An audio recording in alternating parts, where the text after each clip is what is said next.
Between 2020 and 2024, astronomers accomplished what previous generations considered impossible, creating three-dimensional maps of the cosmic web with resolution 10 times better than anything achieved before. The Dark Energy Spectroscopic Instrument, known as DESI, began operations in 2021 at Kitt Peak National Observatory in Arizona and measured redshifts for over 40 million galaxies and quasars in just 3 years. This dwarfs every previous survey combined.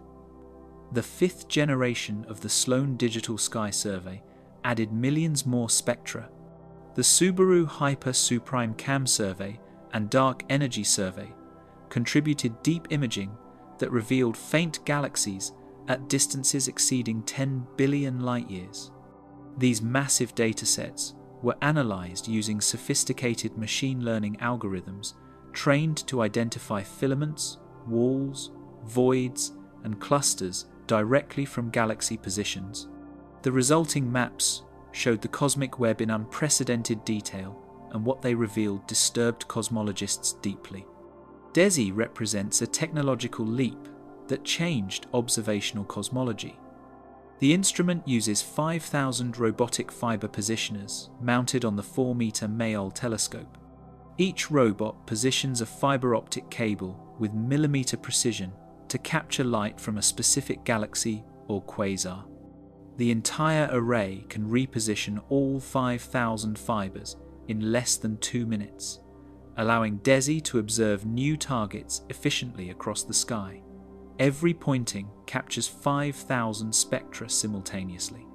These spectra measure redshifts, how much cosmic expansion has stretched light from distant objects with precision better than 30 kilometers per second. At redshift Z equals 1, where galaxies lie roughly 8 billion light-years away, this precision translates to distance uncertainties less than 1 million light-years. Over its planned 5-year mission, DESI will observe 40 million objects, creating a 3-dimensional map covering 1/3 of the sky and reaching back 11 billion years in cosmic time. The data processing challenges are staggering. DESI generates approximately 60 terabytes of raw data annually, equivalent to 15,000 hours of high-definition video. Reducing this avalanche of data to usable galaxy catalogues requires pipelines running continuously on supercomputers at Lawrence Berkeley National Laboratory and the National Energy Research Scientific Computing Center. These pipelines identify spectral lines, emission or absorption features at specific wavelengths and match them to known atomic transitions from elements like hydrogen, oxygen, and magnesium. The wavelength shift of these lines directly measures redshift, which converts to distance using cosmological models. The resulting catalogues contain precise positions and distances for tens of millions of galaxies, constructing a 3-dimensional map of cosmic structure spanning more than 20 billion cubic light-years of space. Machine learning revolutionized how astronomers extract cosmic web features from these enormous galaxy distributions. Traditional methods identified clusters simply by counting galaxies in regions and finding overdensities areas with more galaxies than average.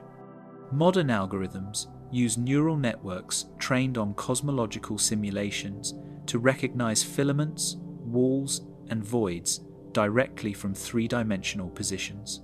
The DESI algorithm, developed by Thierry Sousby in 2011 and refined specifically for DESI data, traces filaments by finding ridges in galaxy density locations where density is high in 2 perpendicular directions but extended in the 3rd direction. The multi-dark algorithm identifies voids as regions where galaxy density falls below 20% of the cosmic average. The member algorithm finds galaxy clusters using both density peaks and velocity information, showing which galaxies orbit together gravitationally. Early results from DESI revealed structures that exceed theoretical size limits. In 2023, analysis of DESI's first-year data identified multiple filaments longer than 2 billion light-years, twice the scale where the cosmological principle suggests the universe should be homogeneous. The cosmological principle, a foundation of modern cosmology, states that on scales larger than about 300 to 400 million light-years, the universe should look statistically the same everywhere. One particular filament caught astronomers' attention. It connects several galaxy clusters at redshift Z, approximately 0.5, corresponding to a distance of 5 billion light-years, and extends 2.3 billion light-years in length, while measuring only 80 million light-years in width. This makes it nearly 30 times longer than wide. Standard lambda CDM simulations, the current best model of cosmic structure formation, rarely produce filaments this extreme at this redshift. The discovery prompted immediate reanalysis to check for projection effects, where multiple shorter filaments might align by chance along our line of sight, creating the illusion of a single giant structure. But three-dimensional analysis, accounting for redshift space distortions, confirmed the filament's physical reality. It genuinely spans 2.3 billion light-years. The existence of this structure, and others like it, suggests either we're observing rare statistical fluctuations at the extreme tail of what lambda CDM allows, or something about our understanding of structure formation is incomplete. Neither possibility is comforting for cosmologists, who have spent decades refining models that successfully explain most cosmic structure. The Subaru Hyper Suprime-Cam survey added crucial weak gravitational lensing data that revealed dark matter distribution across the cosmic web. Gravitational lensing occurs when massive objects bend light from background sources, a prediction of Einstein's general relativity confirmed countless times. By measuring tiny shape distortions in hundreds of millions of distant galaxies, astronomers map foreground mass concentrations including dark matter, which comprises 85% of all matter but emits no light. The HSC survey covers 1,400 square degrees of sky to depths that detect galaxies at redshifts Z equals 2 to 3, creating dark matter maps spanning several billion light-years. These maps reveal dark matter filaments connecting clusters and dark matter halos surrounding individual galaxies. Comparing dark matter maps with visible galaxy maps shows how well galaxies trace underlying dark matter, a critical test of structure formation theory. Disturbingly, some filaments show dark matter concentrations 20 to 30% higher than lambda CDM simulations predict for comparable structures. The Dark Energy Survey, which completed observations in 2019, provided complementary data crucial for understanding these anomalies. DESI photographed 5,000 square degrees of southern sky, detecting 300 million galaxies and measuring distances for millions using photometric redshifts estimates based on galaxy colors rather than spectra. Photometric redshifts are less precise than spectroscopic redshifts, typically uncertain by 2 to 5%, but they allow surveying vastly more galaxies efficiently. DES combined weak gravitational lensing analysis with galaxy clustering measurements to constrain cosmological parameters. The results showed troubling discrepancies. The universe appears measurably less clumpy than the Planck satellite's observations of the cosmic microwave background predict. This discrepancy, known as the S8 tension, reached statistical significance around 2.5 to 3 sigma, suggesting either systematic errors in measurements or new physics beyond lambda CDM. Combining datasets from multiple surveys amplifies statistical power but also revealed disturbing inconsistencies. DESI provides precise distances for millions of galaxies through spectroscopy. DES and HSC provide weak lensing measurements, mapping total matter, including dark matter. The Planck satellite provides cosmic microwave background data showing initial conditions 380,000 years after the Big Bang. Cross-correlating these datasets tests internal consistency. Do different measurements of the same physical quantity agree? Disturbingly, several cross-correlations show 2 to 3 sigma discrepancies, differences unlikely to occur by pure chance, but not yet reaching the 5 sigma threshold physicists typically require for claiming definitive discovery. For example, correlating DESI galaxy positions with DES weak lensing measures how strongly galaxies cluster within dark matter halos. The measured correlation is 15% weaker than lambda CDM predicts, suggesting either galaxies cluster less than expected or dark matter halos are less concentrated than models assume. The three-dimensional maps reveal cosmic structure's hierarchical organization, but with unsettling irregularities that don't match simulations. Galaxies cluster into groups averaging 10 galaxies. Groups cluster into larger structures called clusters containing 100 to 1,000 galaxies. Clusters connect along filaments spanning hundreds of millions of light years. Filaments surround voids, vast underdense regions billions of light years across. This hierarchy matches theoretical predictions qualitatively, but quantitative comparisons reveal systematic mismatches. Voids are consistently larger and emptier than simulations predict. Filaments are denser and more sharply defined than models suggest. The largest structures, great walls spanning billions of light years, and massive superclusters appear at scales where they shouldn't exist according to inflationary cosmology, which predicts a specific maximum scale for structure based on the observable universe's size at inflation's end, roughly 10 to the minus 32 seconds after the Big Bang.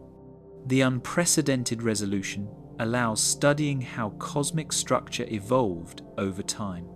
By comparing structure at different redshifts equivalently, different cosmic epochs, astronomers see the cosmic web's assembly history. At redshift Z equals 2, when the universe was 3 billion years old, filaments were thinner and voids smaller than today. By Z equals 1, around 6 billion years ago, structures resembled their current configuration, but with contrast between overdense and underdense regions, about 20% weaker. From Z equals 1 to present, structure evolution slowed noticeably as dark energy began dominating cosmic expansion, opposing gravitational collapse. This evolutionary timeline matches lambda CDM predictions at low redshift fairly well, but mismatches appear at Z greater than 1.5, where structures appear more evolved, featuring more massive clusters and larger voids than models predict, given the time available for gravity to amplify initial fluctuations. The transformation from data-starved to data-rich science changed cosmology fundamentally. Earlier surveys mapped thousands, or at most hundreds of thousands of galaxies. DESI maps tens of millions, a 1,000-fold increase in sample size.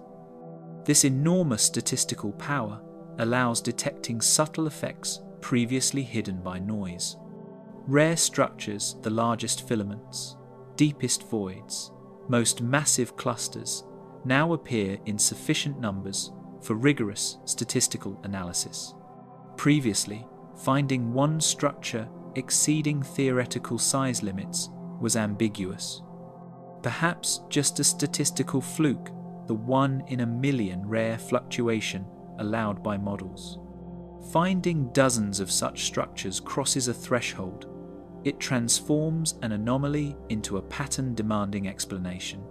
The cosmic web maps, created between 2020 and 2024, revealed patterns that disturbed cosmologists precisely because they showed familiar phenomena pushed to extremes, challenging theoretical frameworks carefully constructed.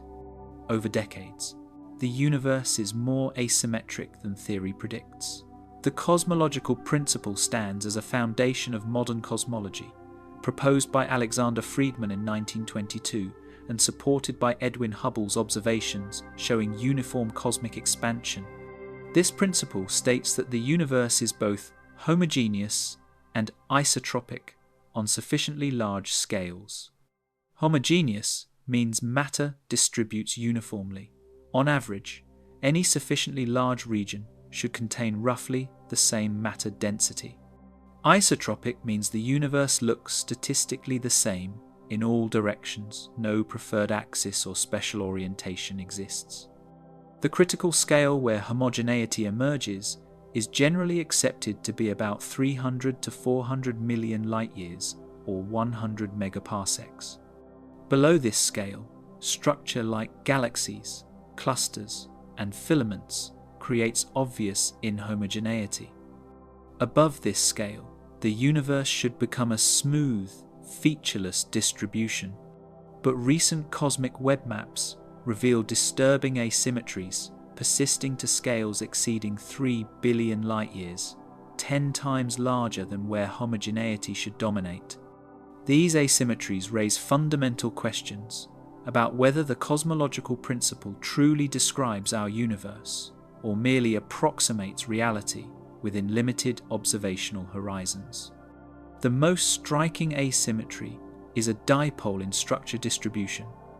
One hemisphere of the sky contains approximately 10% more large-scale structures than the opposite hemisphere. This discovery emerged in 2020 when Nathan Seacrest and colleagues analysed 1.36 million quasars from the CatWise 2020 catalogue, an all-sky infrared survey combining data from NASA's WISE and NEOWISE missions.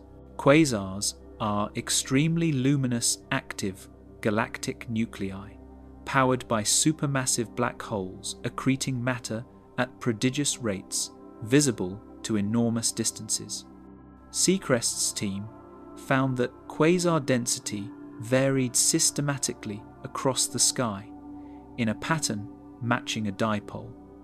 Higher density in one direction, progressively lower density in the opposite direction.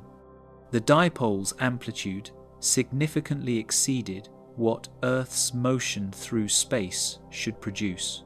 The cosmic microwave background shows a dipole caused by our motion at 370 km per second toward the constellation Leo, but the quasar dipole, if interpreted as caused by motion, would require velocity exceeding 1,000 km per second, impossible to explain by local gravitational attraction from nearby structures. The statistical significance of this dipole is deeply troubling.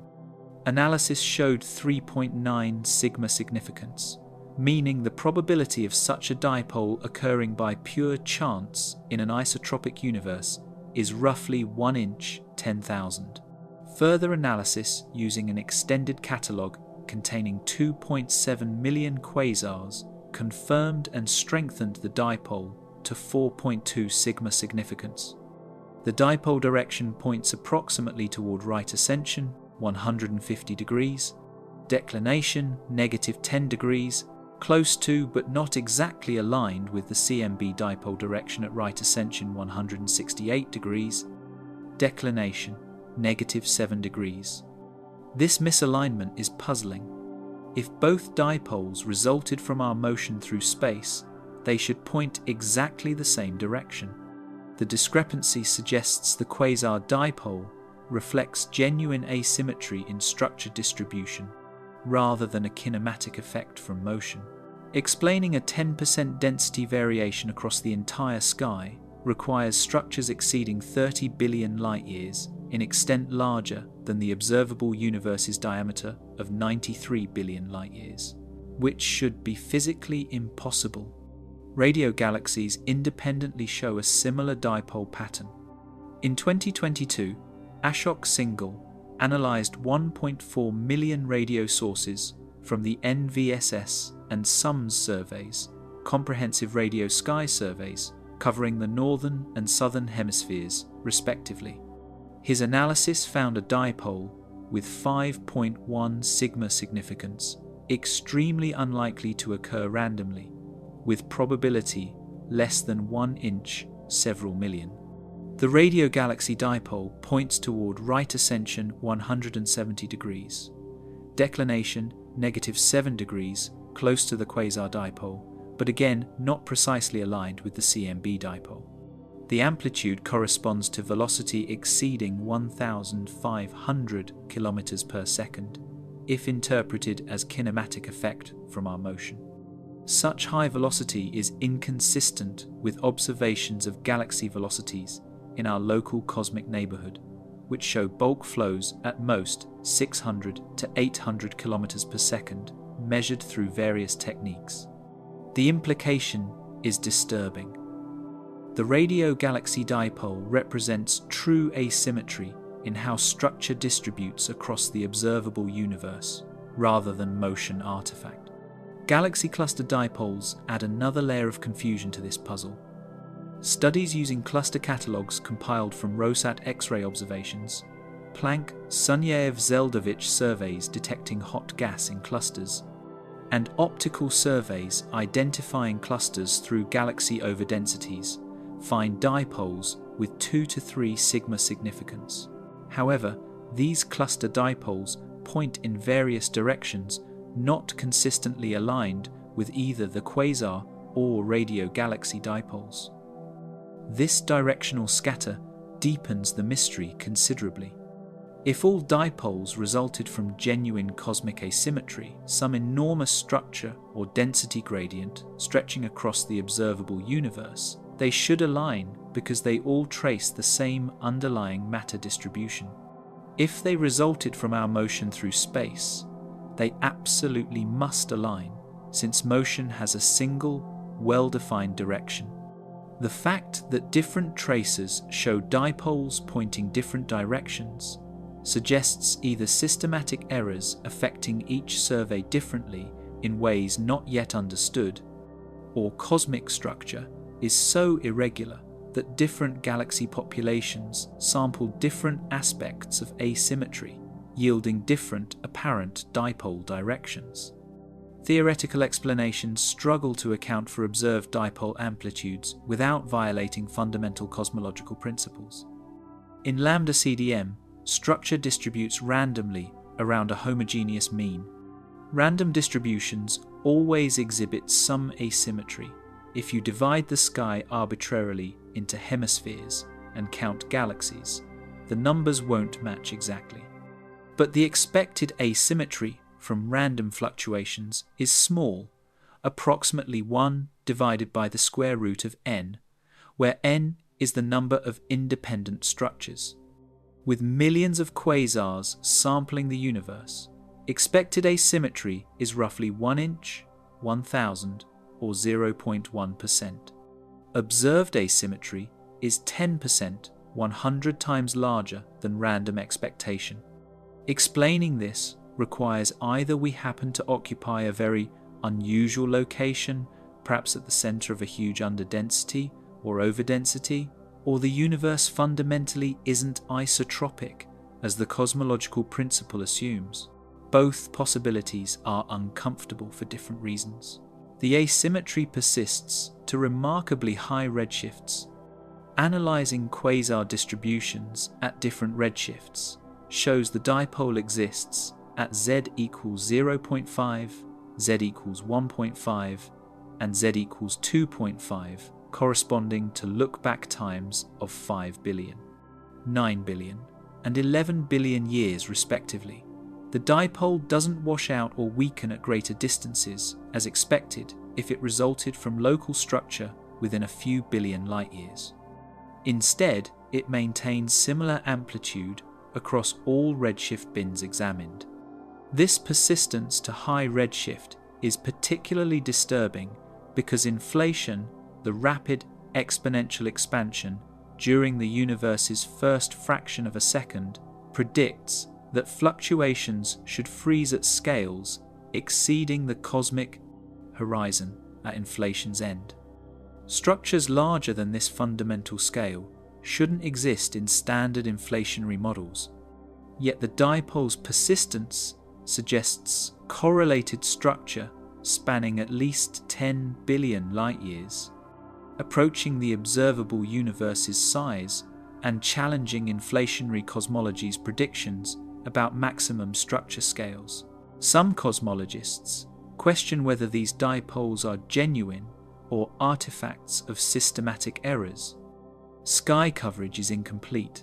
Large survey gaps exist due to galactic plane obscuration, where dust in the Milky Way's disk blocks distant objects, and survey footprints don't uniformly cover the entire sky.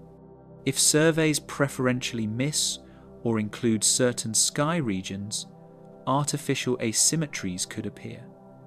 Galactic extinction varies across the sky. Dust absorbs light more strongly in some directions than others. If extinction corrections are imperfect, they might mimic genuine density variations. Observational selection effects, where surveys detect bright objects more easily in some regions than others due to varying sensitivity, background contamination, or observing conditions, could create false dipoles. Multiple studies have tested extensively for these systematics, applying sophisticated corrections and using different, independent datasets. The dipoles persist after these corrections, but some skepticism remains. Extraordinary claims require extraordinary evidence, and genuine, large-scale isotropy violation would be extraordinarily revolutionary, overturning a century of cosmological modelling. If the dipoles are genuine, the implications for cosmology are profound and unsettling. The cosmological principle's validity underpins essentially all cosmological modelling: Big Bang theory, cosmological distance calculations, interpreting supernova observations, interpretations of cosmic microwave background fluctuations, dark energy evidence, even the universe's age and expansion rate. If the principle is wrong, if the universe is significantly anisotropic on the largest observable scales, then cosmological models require fundamental revision from the ground up.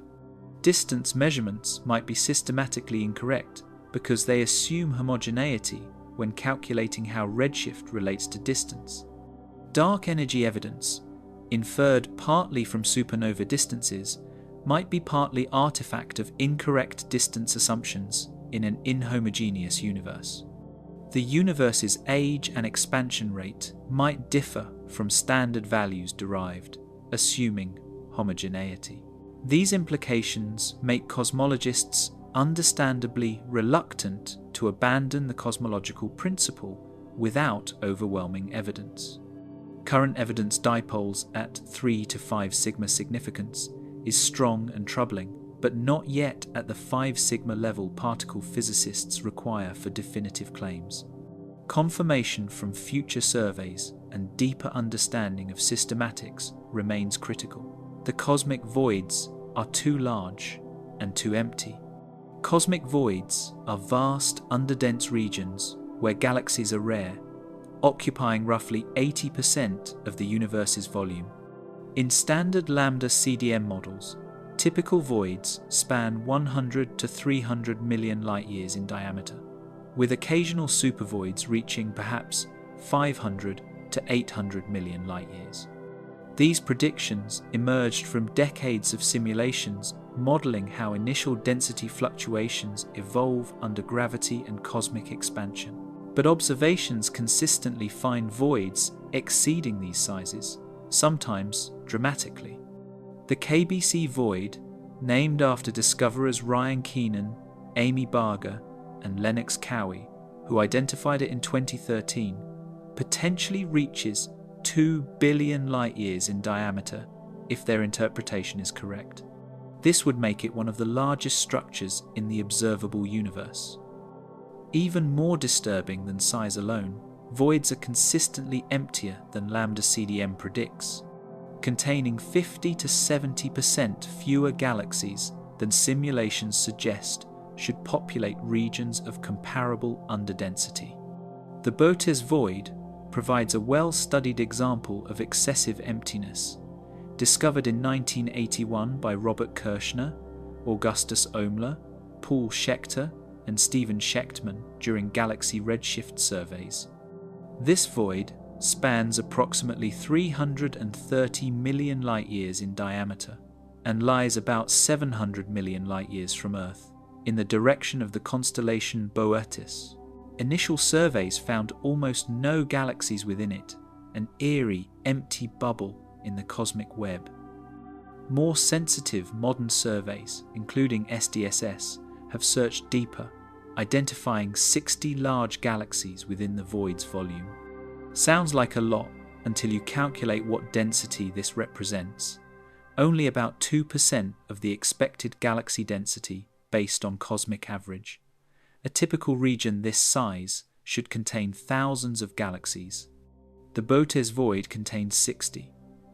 This extreme emptiness, 98% below average density, is more severe than lambda CDM simulations typically produce. Simulations predict voids of this size should retain at least 5 to 10% of average density, not 2%. The local void demonstrates that emptiness exists uncomfortably close to home. This void extends from about 10 to 100 million light-years from the Milky Way in the direction away from the Virgo cluster and contains remarkably few galaxies. Being nearby allows detailed study impossible for distant voids. Surveys have catalogued perhaps 10 to 15 dwarf galaxies in the local void's volume, a region that should contain several hundred galaxies based on cosmic average density.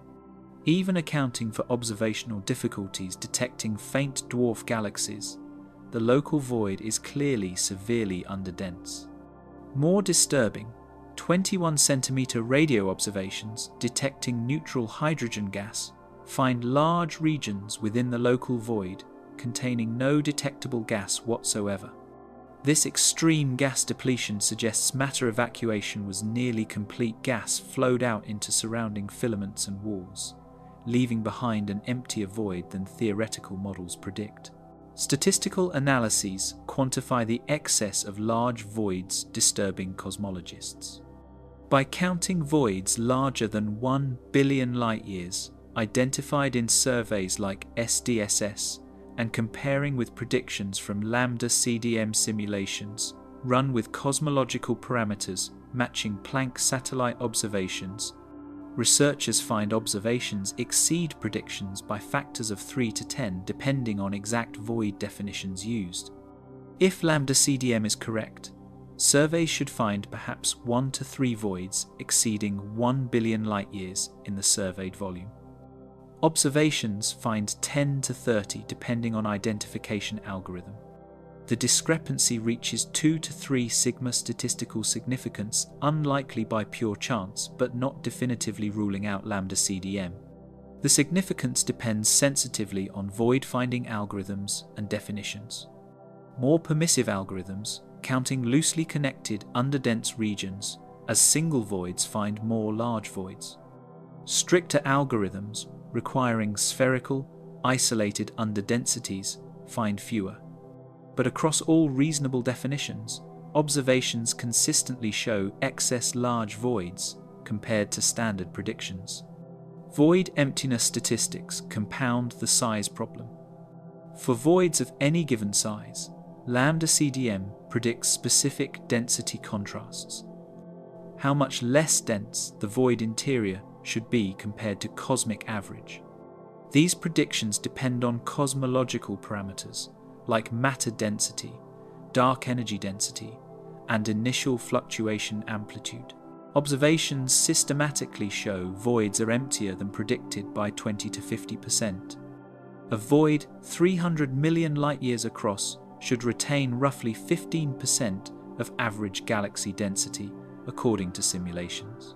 Observations find 5 to 10%. This consistent offset suggests systematic failure of models to predict void properties accurately. Possible explanations include that void galaxy surveys miss faint dwarf galaxies, making voids appear emptier than they truly are. But modern surveys sensitive to quite faint galaxies still find the discrepancy, arguing against simple observational bias. Alternatively, galaxy formation might be suppressed in voids more strongly than models account for, with environmental effects preventing gas from collapsing to form stars efficiently in underdense regions. The abundance of the largest voids probes cosmology sensitively. Standard lambda CDM predicts an exponential cutoff in the void size distribution. Voids above certain sizes become exponentially rarer. The cutoff scale depends on cosmological parameters, particularly the amplitude of primordial density fluctuations and dark energy's density and equation of state. Observations show the void distribution's tail extends farther than predicted. The cutoff scale is larger, meaning bigger voids are less rare than expected. Interpreting this requires either increasing initial fluctuation amplitudes, which would contradict cosmic microwave background observations showing fluctuations at the 1-inch 100,000 level, or modifying structure formation physics. Perhaps dark energy plays a stronger role in void expansion than standard models assume, or matter clusters on large scales differently than lambda CDM predicts.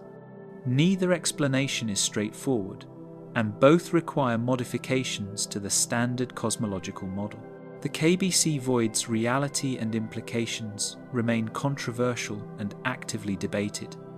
If the Milky Way truly lies within or near the edge of a 2 billion light-year underdensity, this has profound implications for interpreting cosmological observations.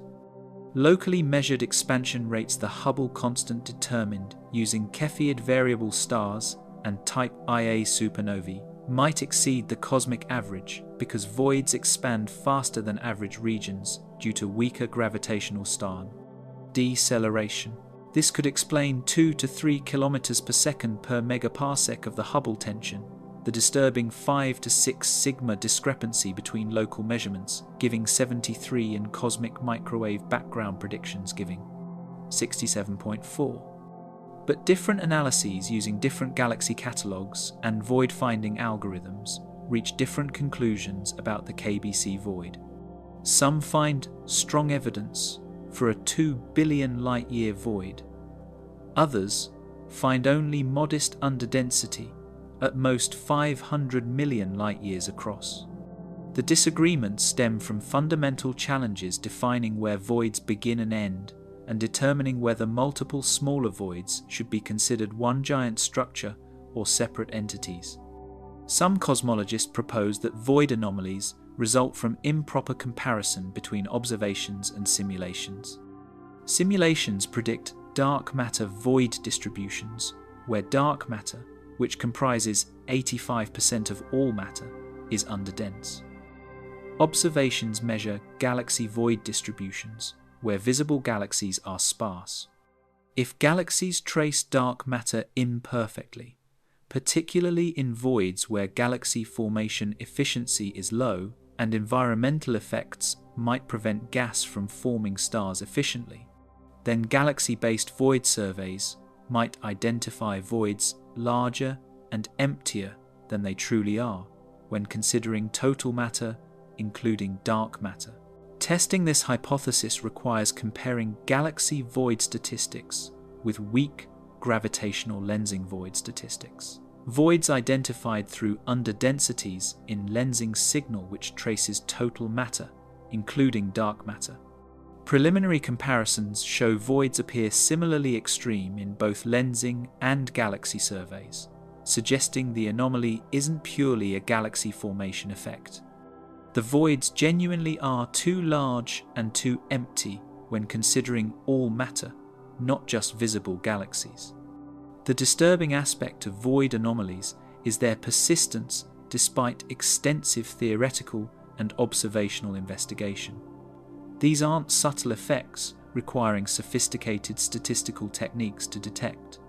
Voids are obviously larger and emptier than standard predictions. Cosmologists have proposed numerous solutions: modified initial conditions, alternative dark energy models, modifications to gravity on large scales, non-standard dark matter properties, environmental effects on galaxy formation. None fully resolves the discrepancies without creating tensions elsewhere. The voids challenge lambda CDM in ways that don't have simple fixes. They hint that something about how we model large-scale structure formation, perhaps the nature of dark energy, perhaps dark matter's properties, perhaps initial fluctuations' statistical properties, differs from standard assumptions in ways not yet understood. The filaments are far denser than expected. While voids are too empty, filaments show the opposite problem. They're too dense. Weak gravitational lensing observations from the Subaru Hyper Suprime-Cam survey and Dark Energy survey reveal that dark matter density in filament cores is 20 to 30% higher than lambda CDM simulations predict for. Filaments of comparable length and width. The warm-hot intergalactic medium, known as WIM, is diffuse gas-filling filaments at temperatures between 100,000 and 10 million Kelvin. This gas is detected through X-ray emission and ultraviolet absorption lines imprinted on spectra of distant quasars whose light passes through the WIM-WHIM. Temperature measurements show values about 50% hotter than standard predictions. Observed temperatures reach 6 to 8 million Kelvin in some filaments, where models predict 4 to 5 million Kelvin. Even more surprising, magnetic fields in filaments measured through radiosynchrotron emission from relativistic electrons and Faraday rotation of polarized radio waves reach 50 to 200 nanotesla, roughly 100 times stronger than lambda CDM. Simulations including magnetohydrodynamics predict the strongest evidence for excess filament dark matter comes from weak lensing measurements requiring exquisite precision. In 2022, Taehyun Shin and colleagues analyzed Hyper Suprime-Cam data measuring lensing signals from approximately 1,000 filaments identified between galaxy cluster pairs separated by 100 to 300 million light-years. Weak lensing measures how foreground mass, both visible and dark matter, distorts shapes of background galaxies through gravitational light bending. The lensing signal strength directly measures total mass in the foreground structure. Results showed filament masses exceeding lambda CDM predictions by factors of 1.2 to 1.3, meaning 20 to 30% excess. The statistical significance is 2.8 sigma, unlikely by chance, but not reaching the 5 sigma gold standard. The excess doesn't result from incorrectly including cluster outskirts, as filament analyses carefully excluded regions within 30 million light-years of clusters. It represents genuine excess mass in filament bodies between clusters. Independent confirmation came from the Dark Energy Survey in 2023. Judith Pratt and colleagues measured weak lensing signals from approximately 500 filaments identified in DESI galaxy data using background galaxies detected in the same survey. They found filament masses 25% higher than lambda CDM predictions with 2.5 sigma significance. The consistency between HSC and DES measurements is significant because these surveys use completely different telescopes, observe different sky regions, use different galaxy samples, and employ different analysis pipelines. The probability both surveys suffer identical systematic errors producing the same spurious 20 to 30% excess is extremely low. When results from both surveys are combined statistically, the significance increases to 3.2 sigma, crossing into troubling territory where dismissing the excess as statistical fluctuation becomes increasingly difficult. This filament dark matter excess creates a fundamental paradox. If filaments contain 20 to 30% more dark matter than predicted, where did this extra mass originate? The total matter in any large region, filaments plus voids plus clusters, is fixed by cosmic average density, which is well measured through multiple independent techniques, including cosmic microwave background observations, baryon acoustic oscillations in galaxy clustering, and Big Bang nucleosynthesis predictions of primordial element abundances. More matter in filaments requires less matter somewhere else. Presumably voids or diffuse regions between filaments are even more underdense than observations directly indicate, compensating for filament overdensity. But voids already appear too empty based on galaxy counts. If voids are even emptier in total mass, including dark matter, than galaxy distributions suggest, the discrepancy worsens rather than resolves. The resolution might be that diffuse regions between filaments, not classified as either filaments or voids in typical algorithms, are significantly underdense. But mapping these intermediate density regions accurately is challenging, leaving the mass budget paradox unresolved. WIM temperature measurements provide independent evidence for excess filament matter through a different physical channel. When gas falls into filaments' gravitational potential wells, it heats through gravitational compression and shocks where gas streams collide. The equilibrium temperature depends on potential well depth, which depends on total mass. If filaments have 20 to 30% more mass than predicted, their deeper potential wells should produce hotter WHIM. Observations confirm this.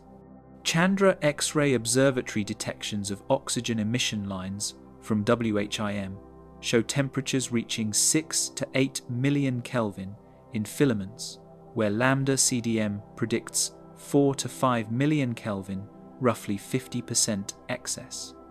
The Cosmic Origins spectrograph on Hubble Space Telescope detects oxygen absorption lines in distant quasar spectra, showing WIM at temperatures 300,000 to 500,000 Kelvin compared to predicted 200,000 to 300,000 Kelvin. The 50% temperature excess matches expectations from 20 to 30% mass excess via gravitational heating, providing consistent evidence across completely independent observational techniques. Magnetic field strengths in filaments disturb theorists because they're so unexpectedly strong and difficult to explain.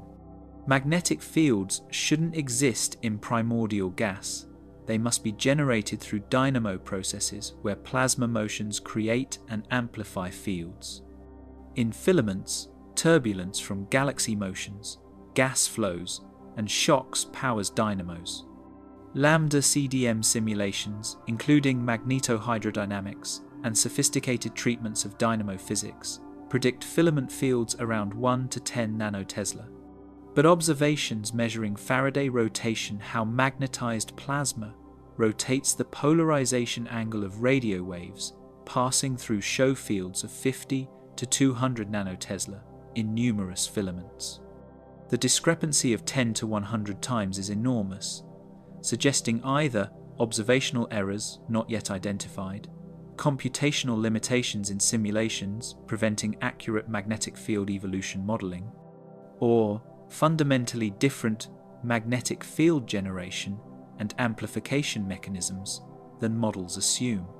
The 2021 detection by Tessa Wernstrom and colleagues using the Low-Frequency Array Radio Telescope provided particularly striking evidence for strong filament magnetic fields. The team stacked radio signals from 10,000 galaxy pairs selected such that pairs were separated by 100 to 200 million light-years distances where filaments should connect them. Stacking improves signal-to-noise by averaging weak signals from many filaments. The stacked signal showed clear synchrotron emission radio waves emitted by relativistic electrons spiraling in magnetic fields from the filaments themselves. The emission intensity indicated magnetic field strengths around 100 nanotesla. This detection confirmed earlier tentative measurements and provided robust statistical evidence that filaments contain strong magnetic fields, vastly exceeding standard predictions. The field strengths implied dynamo processes operate far more efficiently than understood, or that primordial magnetic fields present in the early universe before structure formation seed filament fields, which are then amplified during gravitational collapse. Galaxy streaming velocities in filaments provide yet another independent measure showing excess. Galaxies in filaments move along filaments toward clusters at typical velocities 200 to 400 km per second. These streaming velocities result from gravitational acceleration toward clusters and depend on filament and cluster masses. Lambda CDM predicts streaming velocities based on structure masses and gravitational dynamics. Observations from galaxy redshift surveys measuring both line-of-sight velocities through redshifts and transverse velocities through proper motions show velocities 10 to 15% higher than predicted.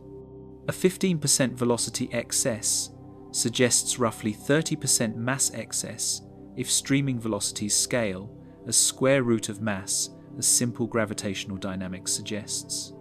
The velocity measurements are independent of weak lensing mass measurements, providing corroborating evidence through completely different physics.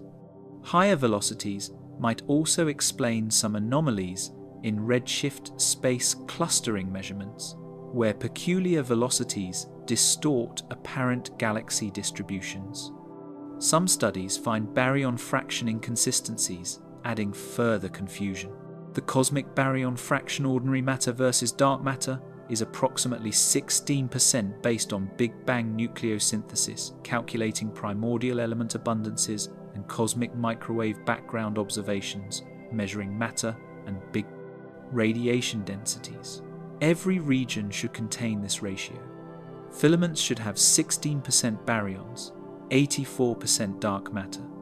But some studies measuring both dark matter through weak lensing and baryons through X-ray emission or Sunyaev-Zeldovich effect, detecting hot gas, find baryon fractions 12 to 14% in filaments lower than cosmic average. This deficit suggests baryons concentrate less in filaments than dark matter, residing more in lower density regions, or in forms difficult to detect, like warm gas or ionized hydrogen.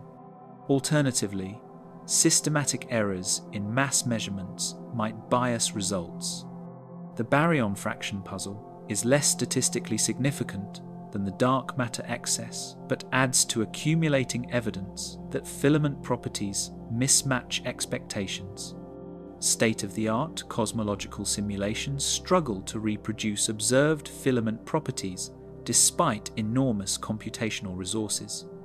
The illustrious TNG, Eagle, and Magneticum simulations represent the current pinnacle of cosmological modelling, including dark matter, gravity, gas, hydrodynamics, star formation, feedback from supernovae and active galactic nuclei, magnetic fields, and numerous other physical processes. These simulations run on supercomputers for months, evolving billions of particles through cosmic time.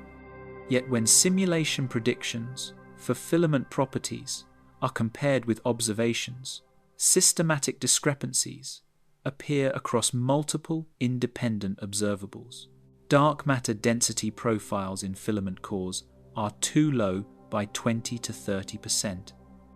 WIM temperatures are too low by 30 to 50%. Magnetic field strengths are too low by factors of 10 to 100. Galaxy streaming velocities are too low by 10 to 15%. The consistency of these discrepancies across different properties and different simulations suggests the problem isn't computational resolution or specific modeling choices, but missing physics or incorrect assumptions about initial conditions, dark matter properties, or dark energy behavior, the Hubble tension, and structure anomalies. The Hubble tension represents cosmology's most pressing crisis. Local measurements using Cepheid variable stars and type Ia supernovae yield H0 equals 73 to 74 km per second per megaparsec, meaning a galaxy 1 megaparsec, or 3.26 million light-years away, recedes at 73 to 74 km per second due to cosmic expansion. Cosmic microwave background observations from the Planck satellite predict H0 equals 67.4 plus or minus 0.5 km per second per megaparsec, assuming lambda CDM cosmology is correct. The 5 to 6 sigma discrepancy between these values, a difference of 6 to 7 km per second per megaparsec, cannot reasonably be attributed to measurement errors, given the precision achieved by both techniques. Either systematic errors affect observations in ways not yet understood, or lambda CDM cosmology is incomplete or incorrect. Disturbingly, structure anomalies like excessive voids and dense filaments might contribute to the tension, suggesting local measurements don't sample the true cosmic average expansion rate. Local measurements build on the cosmic distance ladder, a carefully constructed series of methods extending from nearby to distant objects. The foundation is geometric parallax, measuring distances to stars within 300 light-years, using Earth's orbital motion, creating apparent stellar position shifts. Second rung uses Cepheid variable stars, pulsating stars whose periods relate directly to intrinsic luminosity through the Leavitt law discovered by Henrietta Leavitt in 1912. By measuring Cepheids' apparent brightness and knowing intrinsic luminosity from periods, distances to galaxies within 100 million light-years are determined. Third rung uses type Ia supernovae, exploding white dwarfs with remarkably uniform peak luminosity around 5 billion solar luminosities. Measuring supernova distances out to 1 billion light-years and comparing with redshifts measures expansion rate, the Hubble constant. Adam, Rees, and colleagues have refined this ladder, achieving 1.5 to 2% precision, consistently finding 0, approximately 73. The Planck satellite measured cosmic microwave background temperature fluctuations with extraordinary precision from 2009 to 2013. These fluctuations encode information about cosmic conditions 380,000 years after the Big Bang, when photons decoupled from matter. The fluctuation pattern depends on cosmological parameters: matter density, dark energy density, curvature, and expansion rate. Lambda CDM provides equations relating these parameters derived from Einstein's general relativity. Given observed fluctuation patterns, lambda CDM predicts H0 should be 67, for with uncertainty only 0.7%. This prediction assumes lambda CDM is correct. If the model is wrong or incomplete, the inferred 0 is wrong. Planck's measurement achieved remarkable precision through all sky coverage at multiple frequencies, allowing removal of foreground contamination from our galaxy and comprehensive, systematic error analysis. The result is robust within lambda CDM's framework. The tension persists despite intense scrutiny searching for systematic errors. Local measurements could be biased if Cepheid distance calibrations are incorrect, or if type Ia supernovae aren't as uniform as assumed. But independent distance methods, using tip of the red giant branch stars, measuring luminosity of brightest red giants as standard candles, surface brightness fluctuations, measuring integrated brightness variations in distant galaxies, and gravitational lensing time delays measuring delays between multiple images of lensed quasars all yield HAZARO, consistent with Cepheids and supernovae, clustering around 73. These methods involve completely different systematics, yet converge on similar values. Planck measurements could be biased if foreground emission from our galaxy contaminates the cosmic microwave background signal, or if instrumental calibration is incorrect. But ground-based CMB experiments, like the Atacama Cosmology Telescope and South Pole Telescope, using different instruments and analysis techniques, measure HAZARO approximately 67, confirming Planck. The persistence across multiple independent methods on both sides deepens the crisis. Structure anomalies might contribute meaningfully to Hubble tension. If we live in or near a large underdense region, like the proposed KBC void, local expansion could exceed cosmic average. Underdense regions expand faster because less matter means weaker gravity, providing less deceleration. Detailed calculations using realistic void density profiles show that an observer in a 2 billion light-year void with 20 to 30% underdensity would measure HAZARO approximately 2 to 3 kilometers per second per megaparsec, higher than the true cosmic average. This could explain roughly half the tension, reducing the discrepancy from 6 down to 3 or 4 kilometers per second per megaparsec. The remaining 3 kilometers per second per megaparsec would require additional explanations, perhaps early dark energy or modifications to recombination physics affecting how cosmic microwave background patterns form, or systematic errors not yet identified in distance ladder calibrations. The S8 tension provides corroborating evidence that lambda CDM faces problems. Weak gravitational lensing surveys, measuring how mass concentrations distort background galaxy shapes, find S8 approximately 0.76, where S8 combines sigma 8, measuring density fluctuation amplitude on 8 megaparsec scales with matter density. Planck predicts S8 equals 0.83, a 2.5 to 3 sigma discrepancy.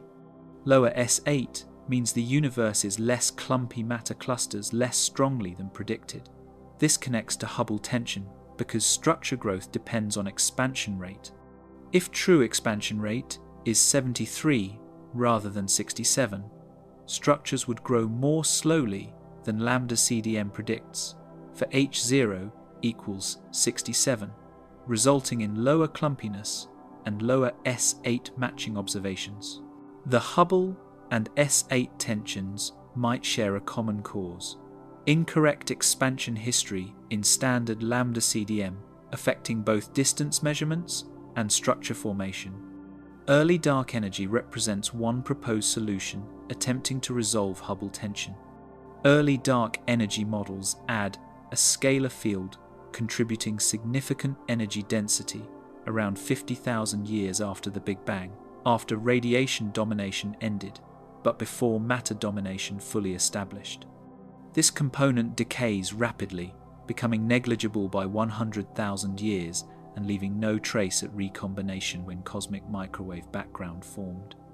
Early dark energy modifies expansion history in specific ways that increase inferred HAZARO from cosmic microwave background while leaving other CMB predictions nearly unchanged.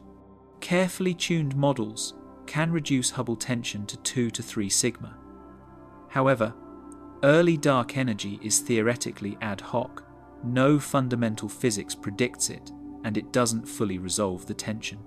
Furthermore, it worsens agreement with other observables, like the Lyman alpha forest power spectrum, measuring small-scale structure at high redshift, creating new tensions while partially resolving Hubble tension. Some cosmologists declared a crisis by 2019. A special issue of Nature Astronomy titled Cosmology's Crisis presented multiple perspectives. Some authors argued accumulated tensions indicate lambda CDM's failure, requiring new physics. Others argued tensions will resolve with better data or improved understanding of systematics. By 2024, the situation intensified. Hubble tension reached 5 to 6 sigma. S8 tension reached 5 to 3 sigma. Additional tensions appeared in galaxy cluster abundance, Lyman alpha forest measurements, and redshift space distortions. The accumulation of multiple tensions at 2 to 6 sigma across independent observables suggests systematic model failure rather than statistical flukes. But identifying which part of lambda CDM fails remains unclear. Dark matter properties, dark energy behavior, initial conditions, or something else entirely. The axis of evil in the cosmic microwave background.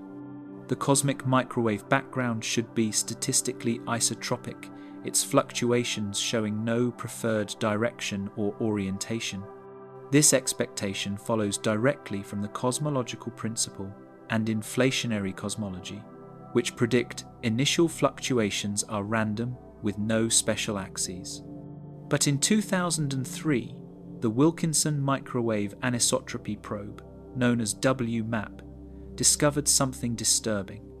The quadrupole and octupole moments, large-scale fluctuation patterns corresponding to spherical harmonics, with L equals 2 and L equals 3, are aligned with each other and with the ecliptic plane, the plane of Earth's orbit around the Sunday. They also align with the equinoxes, the points where the ecliptic crosses the celestial equator. This alignment pattern was dubbed the axis of evil by cosmologists who found it troubling. The probability of such alignment occurring randomly in an isotropic universe is less than 1 inch 10,000. The Planck satellite confirmed the alignment in 2013 using completely independent data and analysis, eliminating instrumental artifacts as explanation. Understanding what this means requires explaining spherical harmonic decomposition. The cosmic microwave background's temperature varies slightly across the sky. Regions differ by roughly 100 microkelvin from the average 2.725 Kelvin. These variations decompose into spherical harmonics, mathematical functions describing patterns on spheres analogous to how Fourier series decompose functions into sine and cosine waves. The dipole component, L equals 1, represents the largest scale variation and is dominated by our motion through space at 370 km per second. The quadrupole, L equals 2, represents the next largest scale, corresponding to patterns with 2 hot and 2 cold regions arranged opposite each other. The octupole, L equals 3, has 4 hot and 4 cold regions. These low L multipoles sample the largest physical scales, wavelengths comparable to the observable universe's size, and should be essentially random in standard inflationary models. The quadrupole and octupole shouldn't align. In an isotropic universe, their orientations should be uncorrelated, independent, random directions. But observations show they align remarkably well. The quadrupole's hot and cold regions lie roughly in the plane defined by the octupole's pattern. Furthermore, both align with the ecliptic plane, the plane containing Earth's orbit, to within about 5 to 10 degrees. They also correlate with the equinoxes, the 2 points per year when day and night have equal length. This is disturbing because the ecliptic and equinoxes are features of our local solar system's geometry, having nothing to do with cosmic structure 13.8 billion light-years across.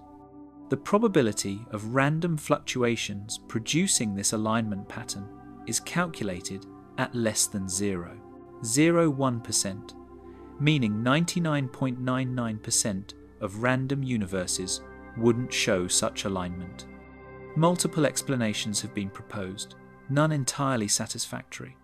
One possibility is residual foreground contamination emission from our galaxy or solar system not perfectly removed during data analysis. WMAP and Planck teams exhaustively tested for this, analyzing data at multiple frequencies and using sophisticated component separation algorithms to isolate cosmic signal from foreground emission. The alignment persists after all foreground removal techniques.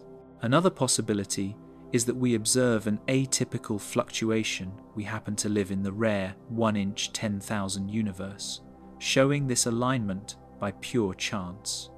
This is possible but unsatisfying, invoking anthropic reasoning without predictive power. A third possibility is that the cosmological principle, or inflation's assumptions, are violated on the largest scales, producing genuine anisotropy in initial conditions. This is theoretically disturbing because it requires modifications to well-established frameworks. Some researchers propose connections to large-scale structure orientation. If the cosmic web itself has preferred orientations on the largest scales, perhaps due to primordial gravitational waves, topological defects, or other exotic physics, then both cosmic microwave background anomalies and structure distribution asymmetries, like dipoles, might share a common origin. Testing this requires measuring whether structure alignments correlate with cosmic microwave background anomaly directions.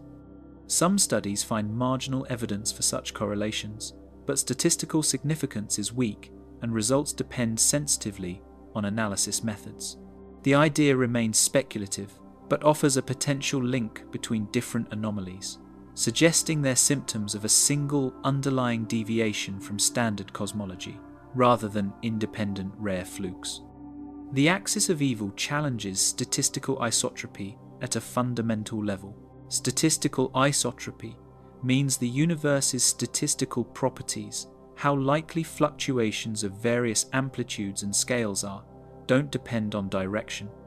It's weaker than exact isotropy, allowing individual realizations, like our observed universe, to show some asymmetry, but requires asymmetries be consistent with statistical expectations. The quadrupole-octopole alignment is at the edge of, or beyond, statistical expectations, depending on precisely how probabilities are calculated. Different statistical tests give slightly different significance levels, but most yield probabilities around 0.1 to 1%. While not reaching 5 sigma certainty, this is uncomfortable. Standard cosmology predicts essentially no chance of such alignment, yet we observe it. Either we're unlucky, seeing a rare fluctuation, or something about largest scale cosmology differs from theory. No accepted physical mechanism explains the axis of evil. Proposed exotic explanations include cosmic topology, if space has non-trivial global topology, connecting distant regions or having finite volume. This could produce correlations on large scales. But cosmic topology models predicting the observed alignment require specific fine-tuned topologies without independent motivation. Another proposal involves primordial gravitational waves from inflation with non-standard properties, perhaps from anisotropic inflation models where expansion rates differ in different directions. Such models are theoretically possible but lack strong motivation from particle physics or quantum gravity. The lack of compelling physical mechanism makes the axis of evil a troubling loose end, an observational fact without theoretical explanation, hinting at physics beyond current understanding. Planck's 2013 confirmation eliminated hopes the anomaly would disappear with better data. Planck observed at 9 frequencies compared to WMAP's 5, with higher sensitivity and angular resolution. Planck's foreground removal techniques were more sophisticated, using the frequency dependence of different emission components to separate cosmic signal from galactic dust, synchrotron emission, free emission, and anomalous microwave emission. Despite these improvements, the quadrupole-octopole alignment remained, with essentially identical characteristics to WMAP's findings.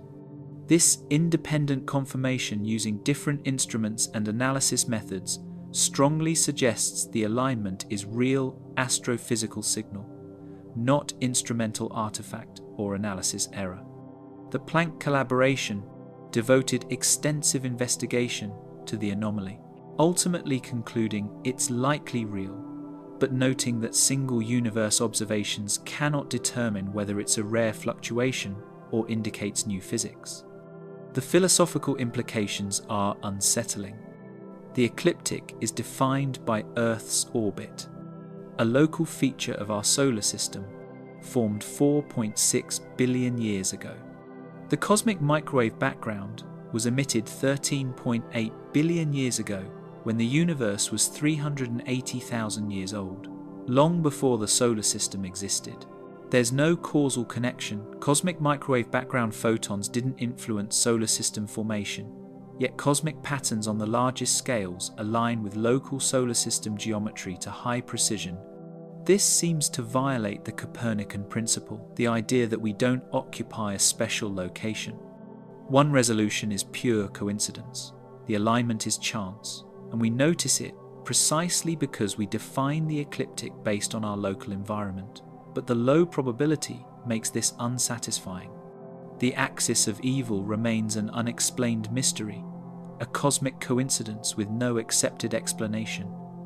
Disturbing cosmologists who prefer predictive theories over mysterious alignments. The cold spot and Eridanus supervoid mystery. The cosmic microwave background's cold spot is a region approximately 10 degrees across, 20 times the Moon's apparent diameter, where temperature is about 70 microkelvin colder than surrounding regions. Discovered in 2004 by WMAP and confirmed by Planck, the cold spot is statistically unusual. Comprehensive simulations of isotropic Gaussian random fields, matching observed cosmic microwave background statistics, find that regions this cold and this large occur in fewer than 1 inch 1,000 simulations. The probability isn't negligible. It's not a 5 sigma anomaly, but it's uncomfortably low. The cold spot sits in the constellation Eridanus in the southern celestial hemisphere. Its existence has spawned numerous theories, ranging from mundane statistical fluctuations to exotic proposals involving collisions with parallel universes. The disturbing aspect is that no conventional explanation fully accounts for its properties despite 2 decades of investigation. The Eridanus supervoid provides a partial but incomplete explanation. Discovered in 2015 by Istvan Sapudi and colleagues, this supervoid is a large underdense region centered at redshift Z, approximately 0.22, corresponding to distance about 2.5 billion light-years, with diameter roughly 1.8 billion light-years. Galaxy surveys including Pan-STARRS-1 and WISE infrared observations show the region contains 20 to 30% fewer galaxies than cosmic average, a significant underdensity but not the most extreme known. When cosmic microwave background photons pass through an evolving underdense region, they gain energy falling into the potential, will then lose energy climbing out. If the void grows during transit due to cosmic expansion and dark energy, photons lose more energy climbing out than they gained falling in. This integrated Sachs-Wolf effect, known as ISW, produces a cold spot in the cosmic microwave background, aligned with the void. The problem is quantitative. The ISW effect from Eridanus supervoid predicts only 10 to 20 microkelvin temperature decrease, not the observed 70 microkelvin. Various groups have calculated the expected ISW signal using different void profiles and cosmic parameters. Most estimates fall in the 10 to 20 microkelvin range, with generous assumptions reaching perhaps 30 microkelvin. This leaves 40 to 50 microkelvin unexplained more than half the cold spot's depth. Either the cold spot results from multiple causes, the supervoid plus a rare primordial fluctuation coincidentally aligned, or the supervoid is more extreme than galaxy counts indicate, perhaps containing less dark matter than inferred from galaxy distributions. Neither explanation is entirely satisfying. The coincidence of a supervoid aligning with a rare primordial cold fluctuation seems contrived. But dark matter being distributed differently than galaxies suggest requires re-evaluating galaxy bias models. Alternative explanations venture into exotic territory. In 2007, Laura Massini-Houghton and colleagues proposed the cold spot might be a bruise from our universe colliding with a parallel universe in the multiverse. In eternal inflation models, universes bubble off from inflating space-time continuously, creating a multiverse of bubble universes. If two bubbles collided early in our universe's history, the collision might leave an imprint as a cold region in the cosmic microwave background.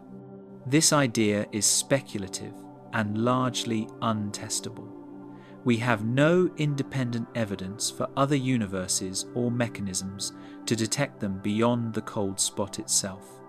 The theory explains one anomaly by invoking a vast, untestable framework, which most cosmologists find unsatisfying despite its theoretical motivation from inflationary cosmology and string theory. Texture defects represent another exotic possibility. Topological defects, structures formed during phase transitions in the early universe, could include textures, which are field configurations that locally reduce energy density. If a texture existed at the surface of last scattering where the cosmic microwave background formed, it would create a cold region. Textures are predicted by some grand unified theories and have non-trivial topology, preventing them from unwinding. They would decay eventually, but might persist through recombination. The cold spot's circular symmetry and size are consistent with texture predictions. However, textures should produce additional signatures in cosmic microwave background polarization, specific patterns in how electric field directions of photons align. Polarization data from Planck don't show the expected signatures, weakening the texture explanation. Some researchers question whether the cold spot is genuinely anomalous or just an inevitable outcome of statistical fluctuations. The cosmic microwave background contains roughly 100,000 independent regions at the 1 degree scale, where temperature can fluctuate independently. With 100,000 trials, a 1-inch 1,000 fluctuation, 3 sigma, in Gaussian statistics, is actually expected to occur roughly 100 times. By this reasoning, finding one particularly cold region isn't surprising. The counter-argument is that the cold spot is special not just for being cold, but for being both unusually cold and unusually large, and for aligning with a supervoid. The joint probability of all these properties is lower than considering coldness alone. Detailed statistical analyses yield different conclusions depending on methodology, but most find joint probability in the 0.1 to 1% range uncomfortable but not definitive. The cold spot connects to broader concerns about cosmic microwave background isotropy. In addition to the cold spot and axis of evil, other anomalies include hemispherical power asymmetry, one hemisphere having slightly stronger fluctuations than the opposite, and parity asymmetry, odd and even multipoles having different statistical properties when they should be equivalent. Individually, each anomaly has marginal statistical significance around 2 to 3 sigma. Collectively, they suggest the cosmic microwave background isn't perfectly consistent with simple isotropic Gaussian predictions from standard inflation. Whether these anomalies represent genuine deviations requiring new physics or statistical fluctuations that will average out with better data remains debated. The cold spot is the most visually striking. You can see it clearly in temperature maps, making it particularly compelling despite not being the most statistically significant anomaly. Upcoming observations might clarify the mystery. The Simons Observatory and CMBS-4 experiment will map cosmic microwave background polarization with unprecedented precision. Polarization provides independent information about physical processes at recombination and during cosmic structure growth. Different explanations for the cold spot primordial fluctuations, ISW, from voids, textures, collisions, predict different polarization signatures. Matching observed polarization patterns against predictions will discriminate between models. Additionally, deeper galaxy surveys mapping structure around the cold spot and Eridanus supervoid will determine whether the supervoid is more extreme in dark matter content than galaxy counts suggest. If weak lensing shows significantly more underdensity than galaxy surveys, it would support supervoid-based explanations. If not, exotic alternatives gain credence. The cold spot epitomizes cosmology's current situation. Robust observations, revealing patterns not fully explained by standard models, but without conclusive evidence favoring specific alternatives. Lambda CDM doesn't predict the cold spot. It's improbable but not impossible within standard framework. This ambiguity frustrates cosmologists seeking definitive answers. Is the cold spot a clue to new physics, or just an unlucky fluctuation? We can't definitively answer with current data. The disturbing aspect isn't just the cold spot's existence, but the uncertainty it represents. Modern cosmology is precise enough to detect anomalies like this, yet not precise enough to definitively explain them, leaving unsettling loose ends that might be crucial clues or might be meaningless flukes. Only better data will resolve the ambiguity. The dipole in galaxy distribution contradicts isotropy. Multiple independent galaxy surveys reveal dipole asymmetries in structure distribution far exceeding what our motion through space should produce. These dipoles represent preferential concentration of matter in one direction across the observable universe. The radio galaxy dipole is approximately 4 times larger than the cosmic microwave background dipole caused by our 370 km per second motion. The quasar dipole is similarly excessive. Most disturbing different types of galaxies, radio galaxies, quasars, optical galaxies, X-ray selected clusters, show dipoles pointing in slightly different directions. If all dipoles resulted from our motion, they would point identically. If they resulted from a single cosmic asymmetry, they should align. The directional scatter suggests either systematic errors plague multiple surveys differently, or cosmic structure is so irregular on the largest scales that different galaxy populations sample different aspects of underlying asymmetry. The radio galaxy dipole was quantified by Ashok Singhal using 1.4 million sources from the NVSS and SUMS surveys covering northern and southern hemispheres. These surveys detect radio emission primarily from active galactic nuclei, where supermassive black holes power jets of relativistic particles.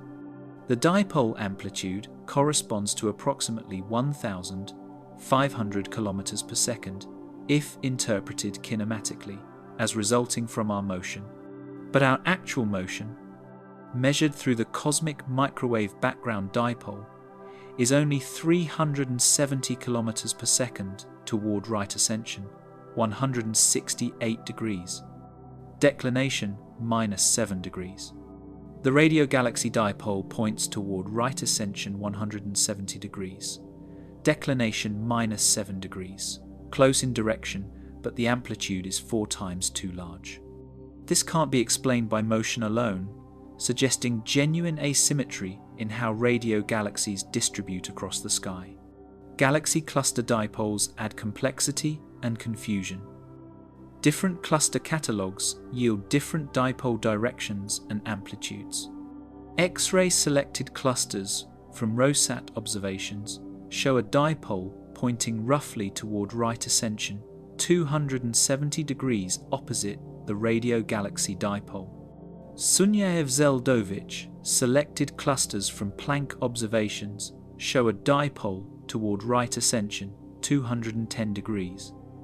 Optically selected clusters show yet another direction. The statistical significances are lower, around 2 to 3 sigma, but the directional inconsistency is troubling. If these dipoles are real, why don't they align? Possible explanations include selection effects, different observation methods preferentially detect different cluster populations which sample structure differently, or statistical flukes where small number statistics in high mass objects produce apparent signals that aren't genuine. Bulk flows provide another measure of large-scale asymmetry. Rather than counting galaxies, bulk flow measurements track coherent velocities, regions where many galaxies move together in the same direction, indicating gravitational attraction toward distant overdensities. The cosmic microwave background dipole indicates bulk flow at 370 km per second on scales comparable to the observable universe. Peculiar velocity surveys measuring galaxy distances through Tully-Fisher and fundamental plane relations find bulk flows of 600 to 800 km per second, extending to distances 300 to 500 million light-years. These flows are stronger and extend farther than lambda CDM predictions allow. While not reaching 5 sigma significance, the persistent excess across multiple surveys suggests structure on scales where models predict near homogeneity generates measurable anisotropic gravitational acceleration. The theoretical challenge is explaining dipole amplitudes without invoking structure exceeding the observable universe. If dipoles result from mass concentrations within the observable universe, those concentrations must be enormous superclusters containing 10 to the 16th solar masses or more, spanning billions of light-years. But such structures should be visible directly in galaxy surveys. Observations find large structures like the Shapley concentration and Laniakea supercluster, but their masses and distances don't fully account for observed bulk flows and dipoles. Some researchers propose dark flow, bulk flow, caused by gravitational attraction from mass beyond the observable universe's edge, outside our cosmic horizon. This idea is exotic, requiring structure formed before inflation or surviving through inflation in ways not predicted by standard inflationary models. Most cosmologists view dark flow skeptically, preferring to await better data before invoking physics beyond the observable universe. Some analyses find no dipoles, deepening the controversy. When Nathan Secrest and colleagues found the quasar dipole in 2020, other researchers reanalyzed the same data using different statistical methods and found no significant dipole or much weaker signals. The discrepancies stem from how foreground contamination is removed, how selection functions accounting for survey sensitivity are applied, and how statistical significance is calculated. Different choices yield different results, and no consensus methodology exists. This ambiguity allows both proponents and skeptics to claim their analyses are correct while dismissing opposing results as flawed. Until methodology standardizes or overwhelmingly strong signals appear resistant to analysis details, the dipole controversy will persist. The disturbing aspect is that multiple independent anomalies point toward large-scale anisotropy. The quasar and radio galaxy dipoles, the axis of evil alignment in the cosmic microwave background, the cold spot, hemispherical power asymmetry, and bulk flows collectively suggest the universe isn't perfectly isotropic on the largest scales. Individually, each has marginal significance, 2 to 4 sigma, leaving room for skepticism. Collectively, the probability that all are statistical flukes is lower.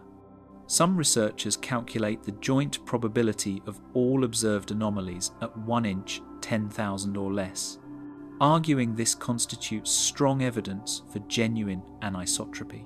Others argue that testing multiple hypotheses, looking for many possible anomalies, increases the chance of finding something rare by pure chance, reducing the combined significance. This look elsewhere effect is difficult to quantify rigorously in cosmology, leaving no clear resolution, the giant arc and other impossibly large structures. In 2021, Alexia Lopez discovered the giant arc, a structure spanning 3.3 billion light-years across, at redshift z equals 0.8, corresponding to a distance about 8 billion light-years. The structure consists of galaxies and galaxy clusters arranged in a near semicircle visible from Earth. The arc's physical size exceeds the Ricciarma limit, a theoretical maximum for structure sizes based on the cosmic horizon at recombination. The limit is approximately 1.2 gigaparsecs, or 3.9 billion light-years. Structures larger than this scale shouldn't exist according to standard inflation and lambda CDM, because larger fluctuations didn't have time to form before recombination. The giant arc approaches this limit, making its existence uncomfortable for theorists. If real, and not a projection effect or statistical fluke, it challenges inflation's predictions about maximum structure scales imprinted by quantum fluctuations during inflation. The Big Ring, discovered by the same team in the same sky region, adds to the problem. This structure is approximately 1.3 billion light-years across at similar redshift.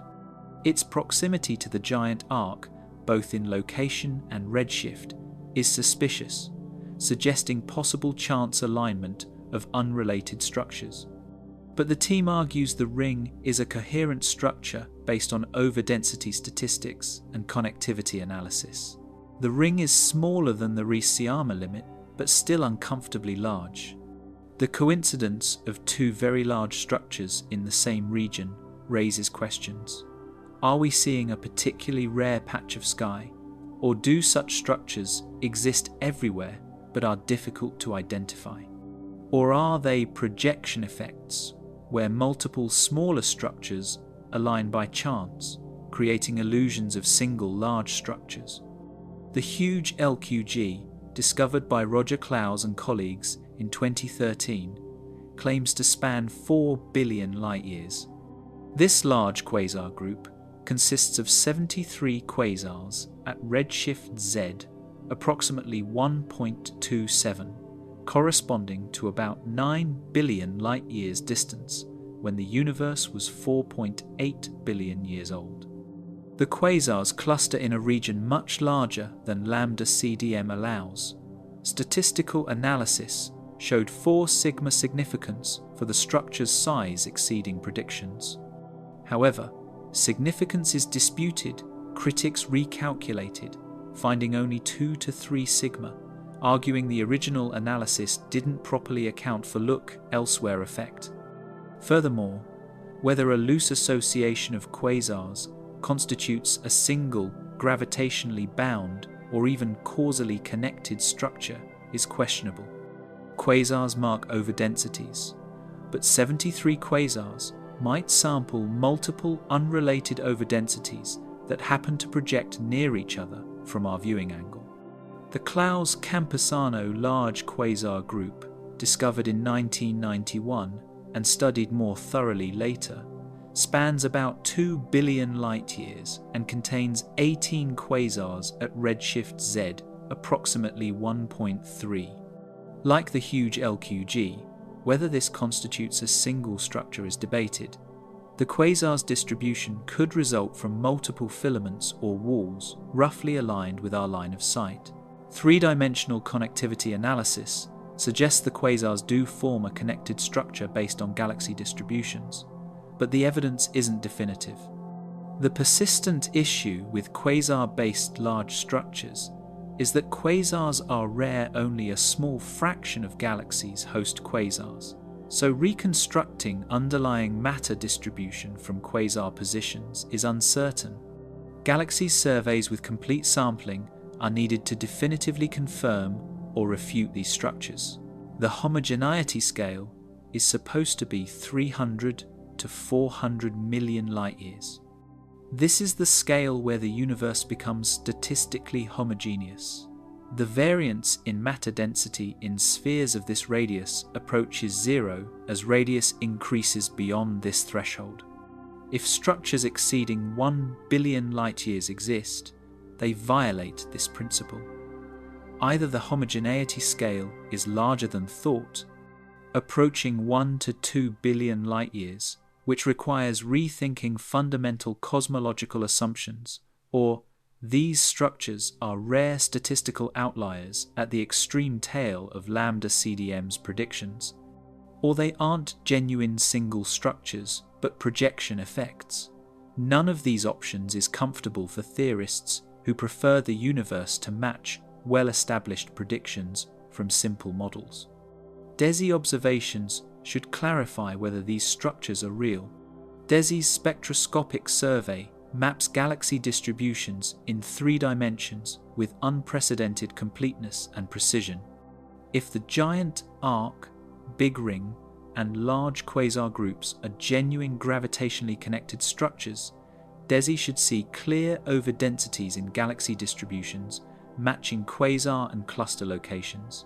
If they're projection effects, DESI will show that apparent structures in 2-dimensional projections actually consist of multiple smaller structures at different redshifts coincidentally aligned.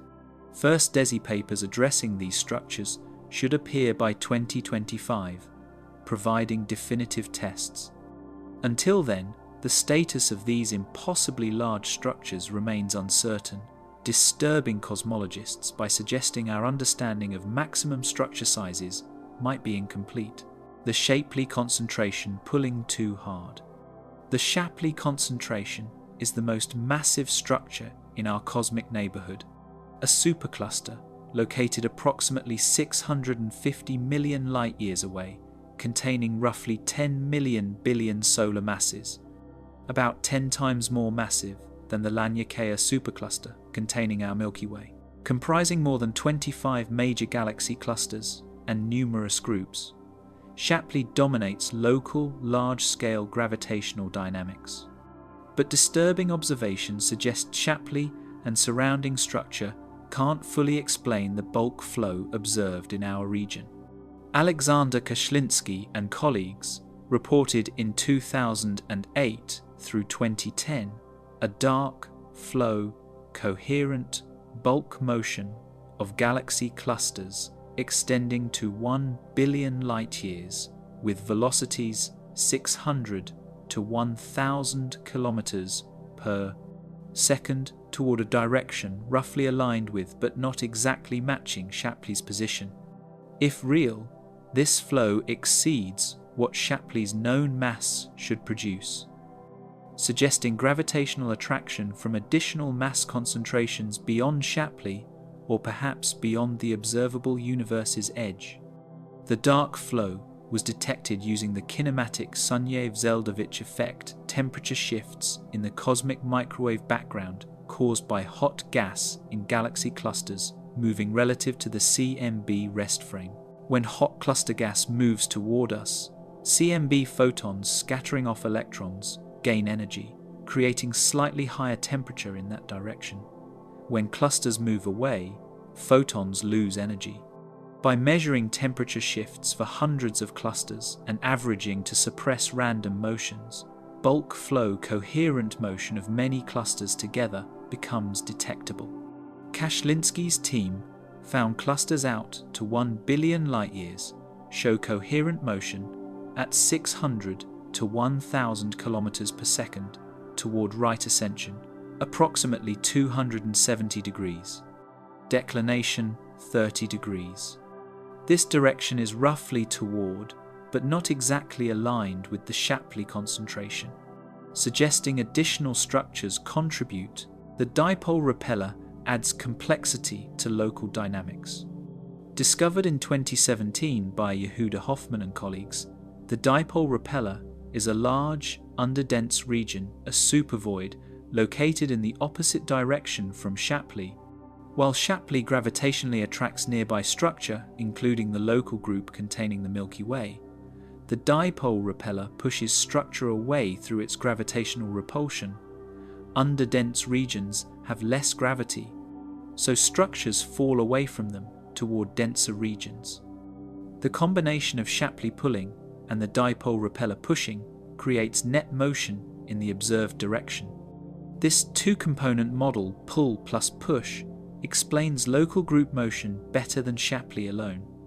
However, it doesn't fully account for bulk flows extending to 1 billion light-years. Structure beyond Shapley and the dipole repeller must contribute, but what structures and where they are remain uncertain. The dark flows reality is controversial. Multiple teams reanalyzed Kashlinski's data using different techniques and reached different conclusions. Some found no significant flow, others found weaker flows, others confirmed the original results. The discrepancies trace to how cosmic microwave background fluctuations are separated from kinematic Sunyaev-Zeldovich signals, how cluster positions and redshifts are determined, and how foreground contamination is removed. Different choices yield different results. Planck satellite data analysed for bulk flows found no significant detection, contradicting Kashlinski's claims. But Planck's analysis methods differed, and comparison is difficult. The lack of consensus leaves dark flows status uncertain, possibly real, possibly artifact of analysis, or possibly real but weaker than originally claimed.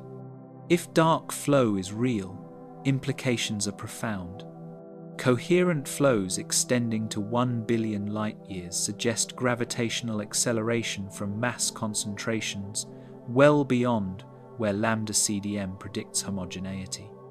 Either homogeneity emerges at much larger scales than 300 to 400 million light-years, requiring revising the cosmological principle, or gravitational attraction comes from beyond the observable universe, mass outside our cosmic horizon, affecting us gravitationally but invisible because light from it hasn't reached us yet.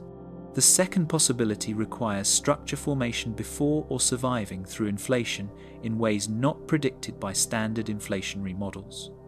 It's exotic and theoretically uncomfortable, invoked only because conventional explanations seem insufficient. Laniakea's discovery revealed our place in the cosmic web, but didn't resolve flow anomalies, defined by R. Brent Tully and colleagues in 2014, using velocity flows. Laniakea supercluster spans 520 million light-years and contains 100,000 galaxies, including our Milky Way. The Great Attractor, located about 250 million light-years away in the direction of the Norma cluster, marks Laniakea's gravitational center, a concentration of mass pulling surrounding galaxies including us. But Laniakea doesn't explain all observed flows. The local group's motion includes components toward the Virgo cluster within Laniakea, toward Shapley beyond Laniakea's boundary, and away from the dipole repeller. The vectorial sum is complex, and uncertainties in masses and distances mean flow predictions don't precisely match observations. The mismatch isn't enormous, perhaps 100 to 200 kilometers per second discrepancy, but it's systematic, suggesting something about large-scale structure differs from models. Shapley's mass is well constrained through multiple methods. X-ray observations measuring hot gas properties, gravitational lensing mapping, total mass, galaxy velocity dispersions, indicating gravitational potential depth, and Sunyaev-Zeldovich measurements detecting hot gas all converge on Shapley's total mass, approximately 10 million billion solar masses. Given this mass and distance, 650 million light-years, gravitational acceleration at the local group's location is calculable, contributing roughly 200 to 300 kilometers per second to our motion. This accounts for about 25% of the local group's total 630 km per second motion relative to the cosmic microwave background. The Virgo cluster, much closer at 54 million light-years, contributes another 200 km per second. The dipole repeller adds perhaps 100 km per second. The sum is approximately 500 to 600 km per second, close to, but not exactly matching, observed 630 km per second. The residual suggests small additional structures contribute or systematic errors bias measurements, dark energy behaving differently across space. Dark energy was assumed to be the cosmological constant, perfectly uniform energy density filling all space, never changing, always exerting the same repulsive effect, driving cosmic expansion's acceleration. This assumption underlies lambda CDM cosmology, where lambda represents the cosmological constant. But in April 2024, the Dark Energy Spectroscopic Instrument collaboration released first-year results analyzing 6 million galaxies and quasars across cosmic time. Their measurement of dark energy's equation of state parameter W yielded -0.827, plus or minus 0.063, which is 2.5 sigma away from the cosmological constant value W equals -1. More disturbingly, when allowing W to vary with cosmic time, the data prefer models where W changes starting greater than -1 at high redshift and evolving toward more negative values approaching -1 today. This hints at quintessence, a dynamical dark energy field that evolves rather than Einstein's static cosmological constant. Understanding W requires understanding dark energy's properties. The equation of state relates pressure to energy density. W equals pressure divided by energy density. For ordinary matter, pressure is negligible compared to energy density, giving W approximately 0. For radiation, W equals 1/3. For vacuum energy, or a cosmological constant, quantum field theory predicts W equals -1, meaning negative pressure repulsion rather than attraction. Values of W slightly less negative than -1, like -0.9, represent quintessence, a scalar field slowly rolling down a potential, similar to the inflaton field during inflation but acting today. Values more negative than -1, like -1.1, represent phantom energy violating certain energy conditions and leading eventually to big rip scenarios where expansion accelerates unboundedly, tearing apart galaxies, stars, atoms, and eventually space-time itself. DESI's measurement of W equals -0.827 suggests dark energy might be weaker than cosmological constant predictions. If confirmed, this has profound implications. Structure formation is suppressed less by weaker dark energy, allowing more clustering and higher S8 values than lambda CDM predicts, potentially resolving the S8 tension where observations consistently find lower clumpiness than predicted. Weaker dark energy also affects cosmic expansion history, modifying distance redshift relations used in supernova cosmology and potentially contributing to Hubble tension. The 2.5 sigma significance isn't definitive. It could be statistical fluctuation or systematic error. But DESI's enormous sample size and careful systematic error analysis make the result difficult to dismiss. If W truly differs from -1, lambda CDM's foundational assumption fails, requiring cosmology to embrace dynamical dark energy models. Time variation in W is even more disturbing.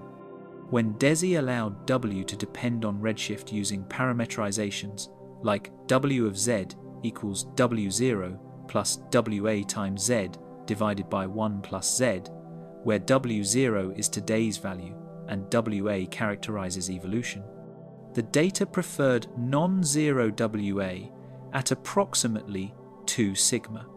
The best fit shows W starting around -0.5 to -0.7 at redshift, Z equals 2, when the universe was 3.3 billion years old, then evolving toward -1 today. This pattern is called thawing quintessence.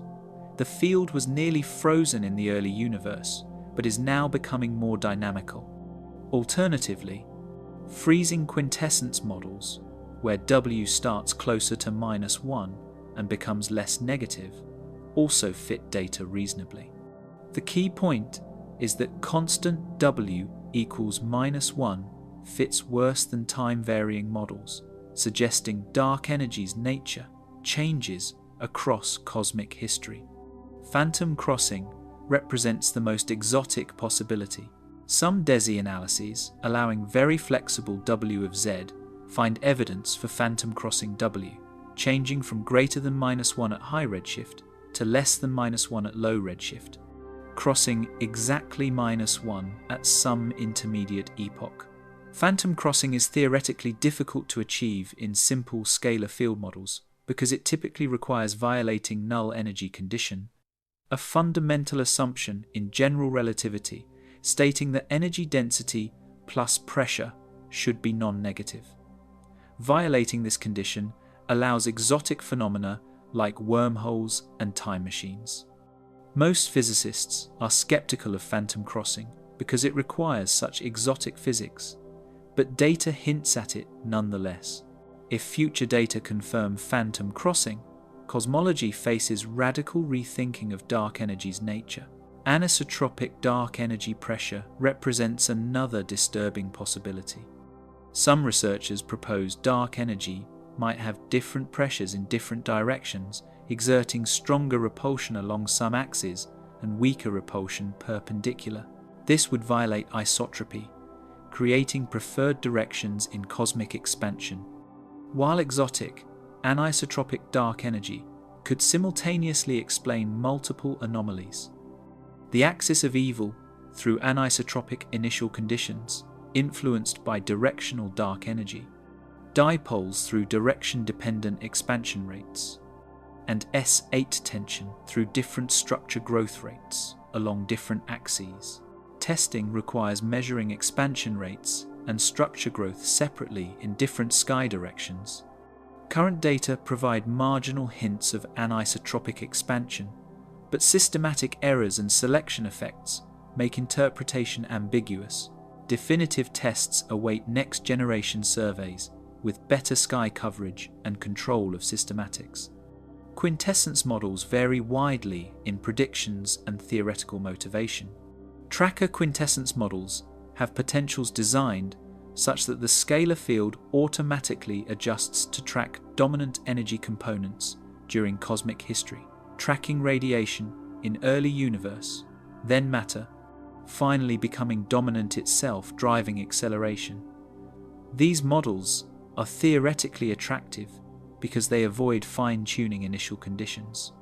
K-essence models include non-standard kinetic terms in the scalar field Lagrangian, allowing W to vary based on field velocity rather than potential shape. Coupled quintessence models allow the dark energy field to interact with dark matter or ordinary matter, exchanging energy and modifying structure formation in testable ways.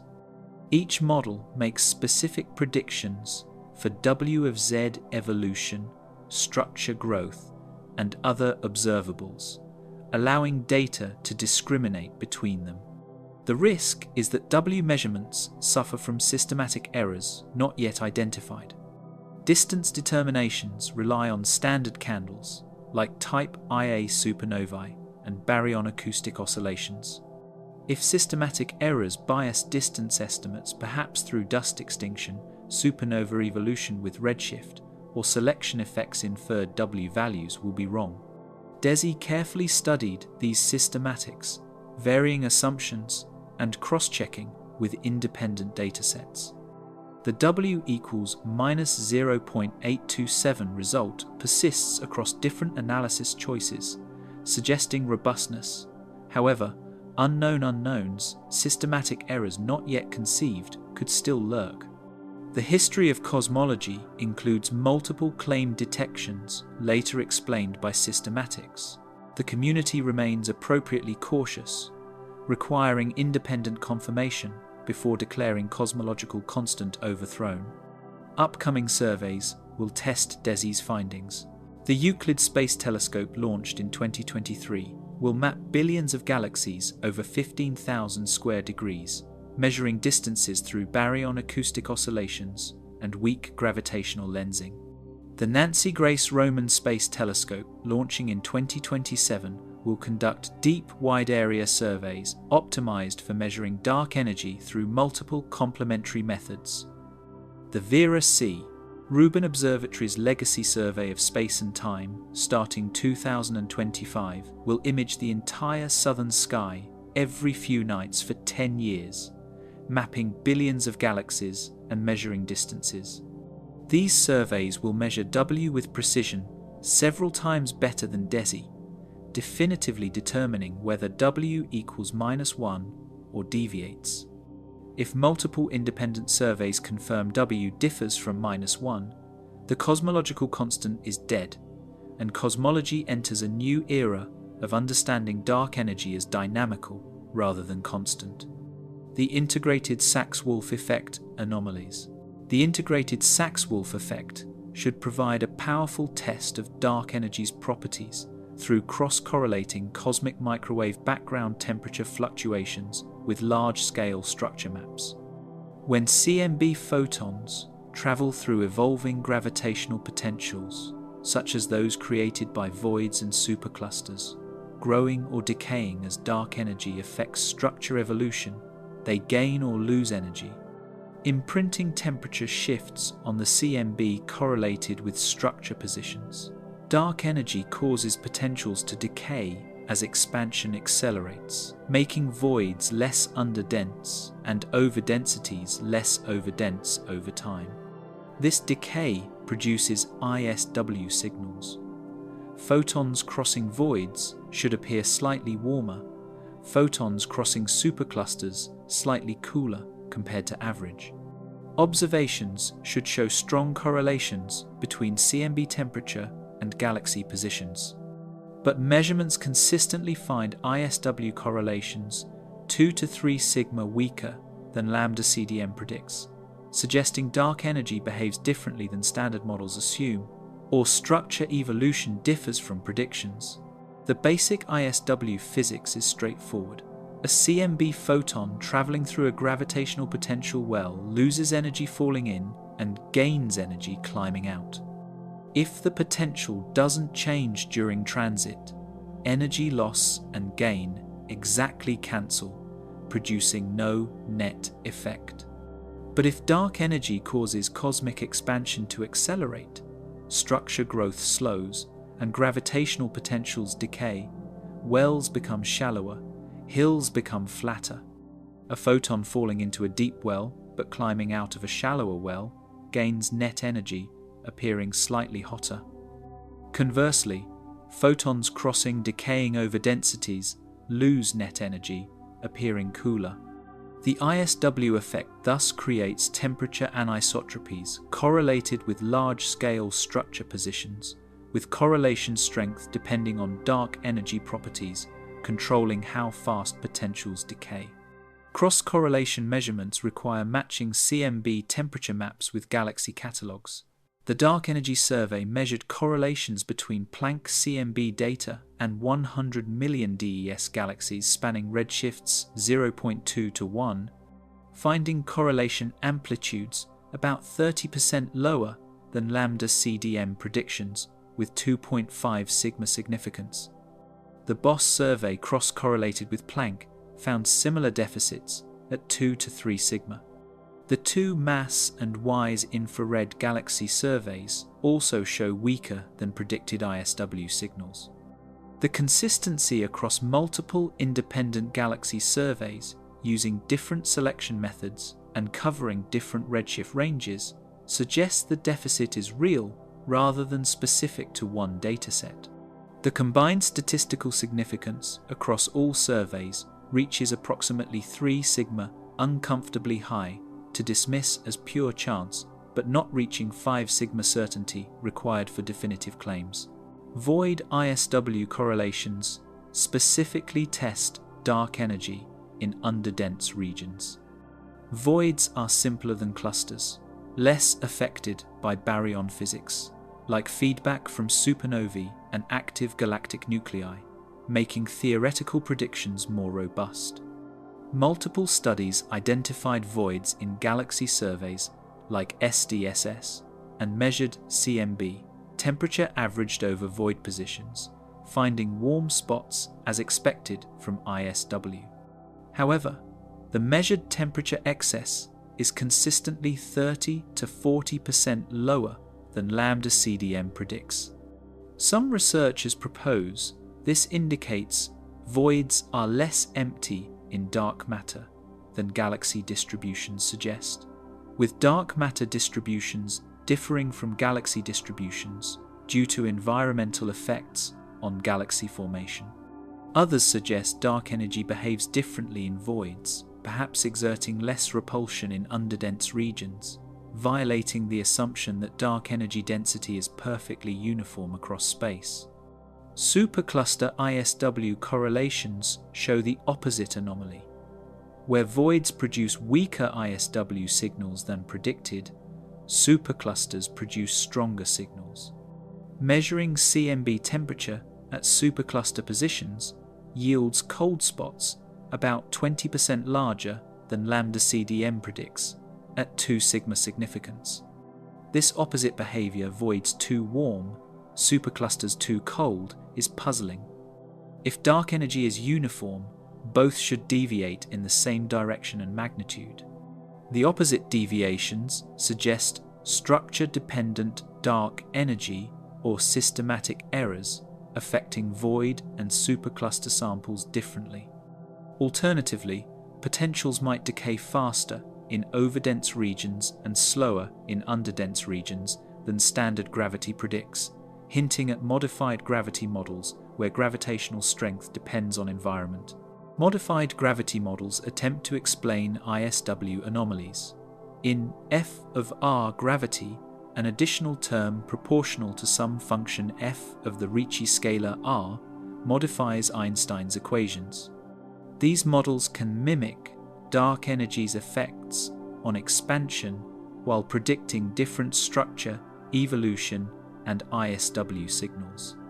DGP gravity, named after Dvali, Gabadadze, and Parati, involves extraspatial dimensions causing gravity to weaken on large scales, again mimicking dark energy, but with different ISW predictions. Some modified gravity models predict weaker ISW signals, matching observations better than lambda CDM. However, these models face constraints from other observables, solar system tests of gravity, galaxy rotation curves, gravitational wave propagation speeds, requiring fine-tuned parameters to satisfy all constraints while explaining ISW anomalies. Most cosmologists view modified gravity skeptically, preferring simpler lambda CDM explanations if systematic errors or dark energy variations can account for ISW discrepancies. Dark energy coupling to matter represents another theoretical possibility. In coupled quintessence models, the dark energy scalar field interacts with dark matter or baryons, transferring energy and momentum. This coupling affects structure growth differently than standard lambda CDM, where dark energy and matter evolve independently. Coupling can suppress or enhance structure formation depending on sign and strength, modifying ISW signals. Some coupled models predict ISW amplitudes closer to observations than uncoupled lambda CDM. However, coupling typically introduces fifth forces, additional fundamental forces mediated by the dark energy field, which face stringent constraints from laboratory tests and astrophysical observations. Achieving observable ISW effects while satisfying fifth force constraints requires carefully designed couplings, often invoking screening mechanisms that hide fifth forces on small scales while allowing them on cosmological scales. Systematic errors might explain apparent ISW anomalies. Cross-correlations require accurately matching spatial positions of CMB features and galaxy overdensities. If galaxy surveys have incomplete sky coverage, selection effects, biasing which galaxies are detected, or photometric redshift errors causing position uncertainties, cross-correlation amplitudes could be systematically biased. Cosmic microwave background foreground contamination emission from our galaxy's dust, synchrotron, and free emission not perfectly removed could add noise or bias to CMB temperature maps, diluting cross-correlation signals. Multiple studies tested these systematics extensively, varying analysis methods and using different datasets. Yet the ISW deficit persists. Either systematics are more subtle than appreciated, affecting all analyses similarly, or the effect is genuine, indicating lambda CDM inadequacies. Future observations will clarify ISW anomalies. Next-generation CMB experiments like CMB-S4 and Simon's Observatory will map temperature and polarization with higher sensitivity and better foreground removal than Planck. Upcoming galaxy surveys like Euclid and LSST will provide far larger galaxy samples with better redshift measurements, improving cross-correlation signal-to-noise by factors of 3 to 5. Combined, these datasets will measure ISW correlations with precision sufficient to distinguish between lambda CDM, modified gravity, coupled dark energy, and systematic error scenarios. If ISW deficits persist and strengthen with better data, lambda CDM faces serious challenges requiring fundamental modifications. If deficits disappear, current anomalies will be attributed to statistical fluctuations or subtle systematics, vindicating standard cosmology. Primordial non-Gaussianity hints in structure. Inflation predicts initial density fluctuations should be Gaussian, their statistical distribution matching a bell curve with specific properties. Deviations from Gaussianity, called primordial non-Gaussianity, would indicate exotic physics during inflation, such as multi-field models, non-standard kinetic terms, or interactions between the inflaton field and other fields. The cosmic microwave background provides the most direct test, measuring non-Gaussianity through the FNL parameter, quantifying the amplitude of non-Gaussian contributions. Planck satellite measurements constrain FNL, consistent with 0 within uncertainties. FNL equals minus 0.9 plus or minus 5.1 for local type non-Gaussianity. However, large-scale structure measurements analyzing galaxy clustering find marginal hints of non-zero FNL at values 10 to 50, creating 2 to 3 sigma tensions between CMB and structure-based constraints. If primordial fluctuations are non-Gaussian, it reshapes understanding of inflation and could explain some cosmic web anomalies. Local type non-Gaussianity affects structure formation in specific ways. In Gaussian models, galaxy clustering depends only on dark matter distribution. With non-Gaussianity, galaxy clustering gains scale-dependent bias. The ratio of galaxy density fluctuations to dark matter fluctuations varies with scale.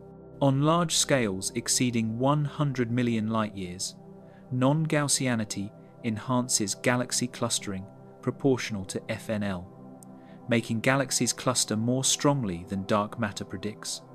On small scales below 10 million light-years, effects are negligible.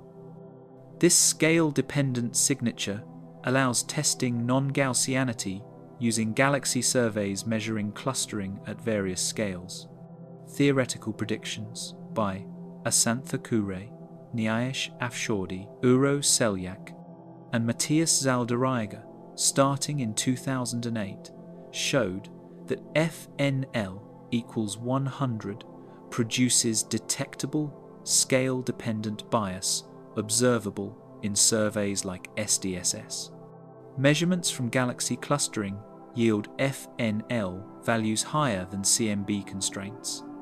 Analysis of SDSS quasar clustering by Slosar and colleagues found FNL equals 50 plus or minus 30 consistent with 0, but with best fit significantly positive.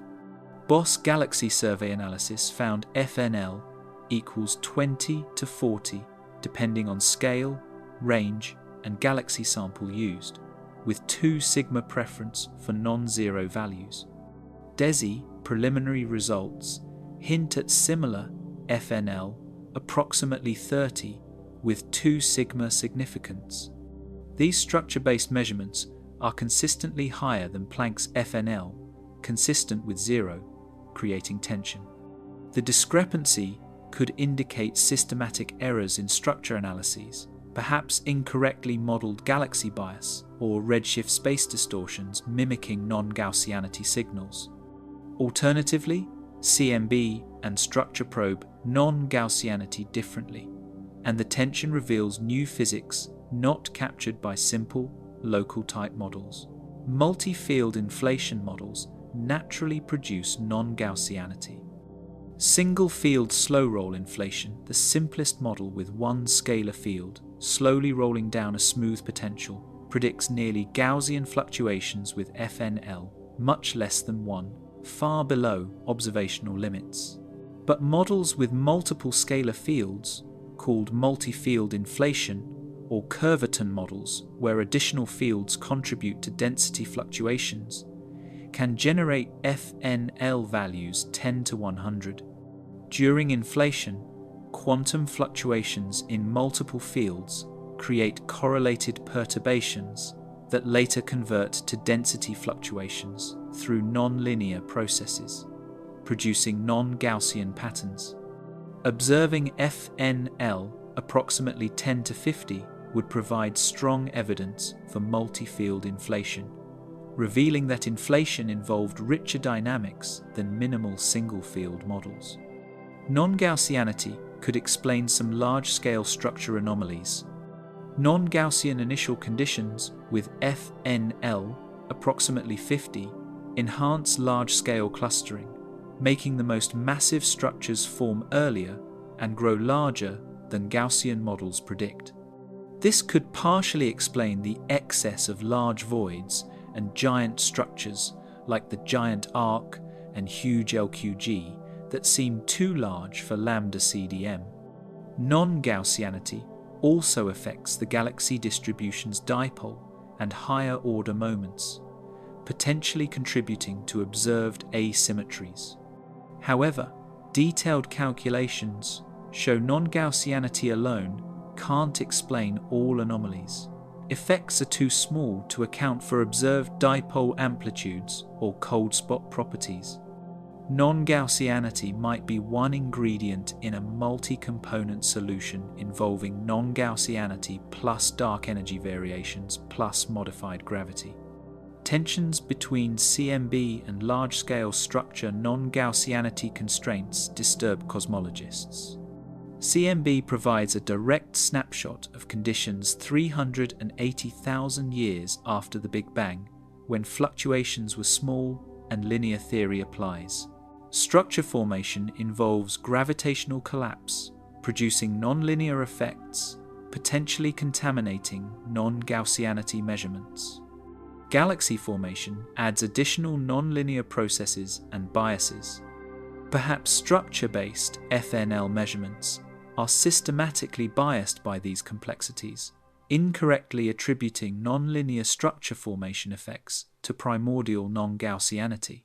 Testing requires better models of galaxy bias, incorporating non-linear effects, baryon physics, and environmental dependencies. Simulations including these complexities are improving but remain imperfect, leaving systematic uncertainties that obscure whether structure-based FNL excesses are real or artifacts. Upcoming surveys will decisively test primordial non-Gaussianity. Euclid and LSST will map billions of galaxies across large volumes with excellent redshift measurements, measuring scale-dependent bias with precision 5 to 10 times better than current surveys.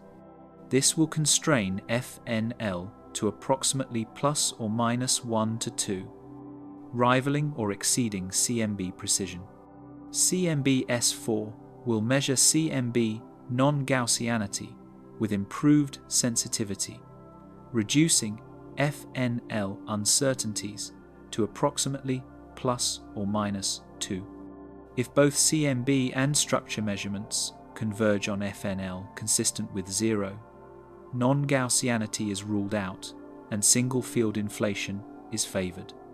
If both find FNL approximately 10 to 30, multi-field inflation is confirmed. If discrepancies persist, CMB finding 0, structure finding 20, cosmology faces a crisis, requiring explanations for why different probes yield inconsistent results. Simulations failing to match observations. State-of-the-art cosmological simulations represent pinnacles of computational astrophysics. The illustrious TNG, Eagle, Magneticum, and Simba projects evolved billions of particles through cosmic time using supercomputers running for months, incorporating dark matter, gravity, gas, hydrodynamics, star formation, supernova feedback, active galactic nuclei feedback, magnetic fields, and radiative cooling. These simulations successfully reproduce many observed galaxy properties: stellar masses, colors, morphologies, and clustering. Yet systematic discrepancies persist when comparing simulation predictions to cosmic web observations. Galaxy cluster properties differ by 10 to 15%. Filament density profiles mismatch by 20 to 30%. Void statistics are inconsistent by 20 to 30%. These aren't catastrophic failures, but consistent offsets across multiple independent observables suggest missing physics, incorrect assumptions about initial conditions or dark matter properties, or computational limitations preventing accurate modelling of relevant scales. Galaxy cluster abundance provides a particularly troubling test. Clusters are rare, the most massive gravitationally bound structures in the universe, making them sensitive probes of cosmology. Their abundance depends on cosmological parameters: matter, density, dark energy, initial fluctuation amplitude. Lambda CDM predicts specific numbers of clusters above various mass thresholds as functions of redshift. Observations from X-ray surveys, Sunyaev-Zeldovich surveys, and optical surveys consistently find 20 to 30% fewer massive clusters above 10 to the 15th solar masses than Lambda CDM predicts using parameters from Planck CMB observations. This cluster abundance tension reaches 2 to 3 sigma significance and connects to S8 tension lower. S8 means less clumpy universe, producing fewer massive clusters. Simulations using Planck parameters predict cluster abundances matching Lambda CDM but disagreeing with observations. Filament density profiles show systematic mismatches between simulations and weak lensing observations. Simulations predict dark matter density in filament cores peaks at roughly 2 to 3 times cosmic average density, declining smoothly with distance from the filament axis. Weak lensing measurements from Subaru HSC and Dark Energy Survey show core densities 20 to 30% higher, roughly 2.5 to 4 times cosmic average, with steeper declines. The excess isn't huge, but its consistency across independent observations and different filaments suggests systematic simulation inadequacies. Possible explanations include that simulations underestimate how effectively gas and dark matter channel into filaments during structure formation, or that dark matter's properties differ from simple collisionless cold dark matter assumed in simulations, perhaps self-interacting dark matter that behaves differently in filament environments. Void statistics reveal consistent discrepancies. Simulations predict void size distributions, how many voids of each size exist, that decline exponentially beyond certain scales. Observations show the distribution's tail extends farther, with more large voids than predicted. The mismatch is quantified as 20 to 30% excess in void number counts above 1 billion light-years compared to simulation predictions. Similarly, void density profiles how matter distributes within voids, show voids are emptier at their centers than simulations predict. These discrepancies might indicate that galaxy formation in voids is suppressed more than models assume, making voids appear emptier when using galaxy counts to identify them. But weak lensing void statistics also show similar discrepancies, suggesting the problem isn't purely galaxy formation, but involves total matter, including dark matter. Baryon feedback uncertainties plague simulation predictions. Supernovae explosions and active galactic nuclei inject energy into gas, heating it and driving outflows that remove gas from galaxies and redistribute it throughout filaments and voids. These processes significantly affect structure on scales 1 to 100 million light-years, modifying galaxy masses, star formation rates, and gas distributions. Different simulations implement feedback differently using different supernova energy prescriptions, different AGN accretion models, different outflow speeds, yielding predictions varying by 20 to 50%, despite using identical cosmological parameters. This spread indicates fundamental uncertainties in modeling complex astrophysical processes that dominate on small scales but affect larger scale structure through redistribution of baryons. AGN feedback models vary widely across simulations. Illustris TNG uses a two-mode AGN model with thermal energy injection at low accretion rates and kinetic jets at high rates. Eagle uses purely thermal feedback with Bondi-Hoyle accretion. Magneticum includes jet precession and anisotropic energy injection. Simba uses kinetic jets always. Despite all producing reasonable galaxy populations, these models predict different gas distributions in filaments, different cluster properties, and different void characteristics. When predictions disagree by 15 to 30% across simulations, using different feedback implementations but identical cosmology, it reveals that astrophysical uncertainties dominate over cosmological parameters on relevant scales. Untangling cosmological signals from astrophysical systematics requires either better understanding of baryon physics or observables less sensitive to baryons.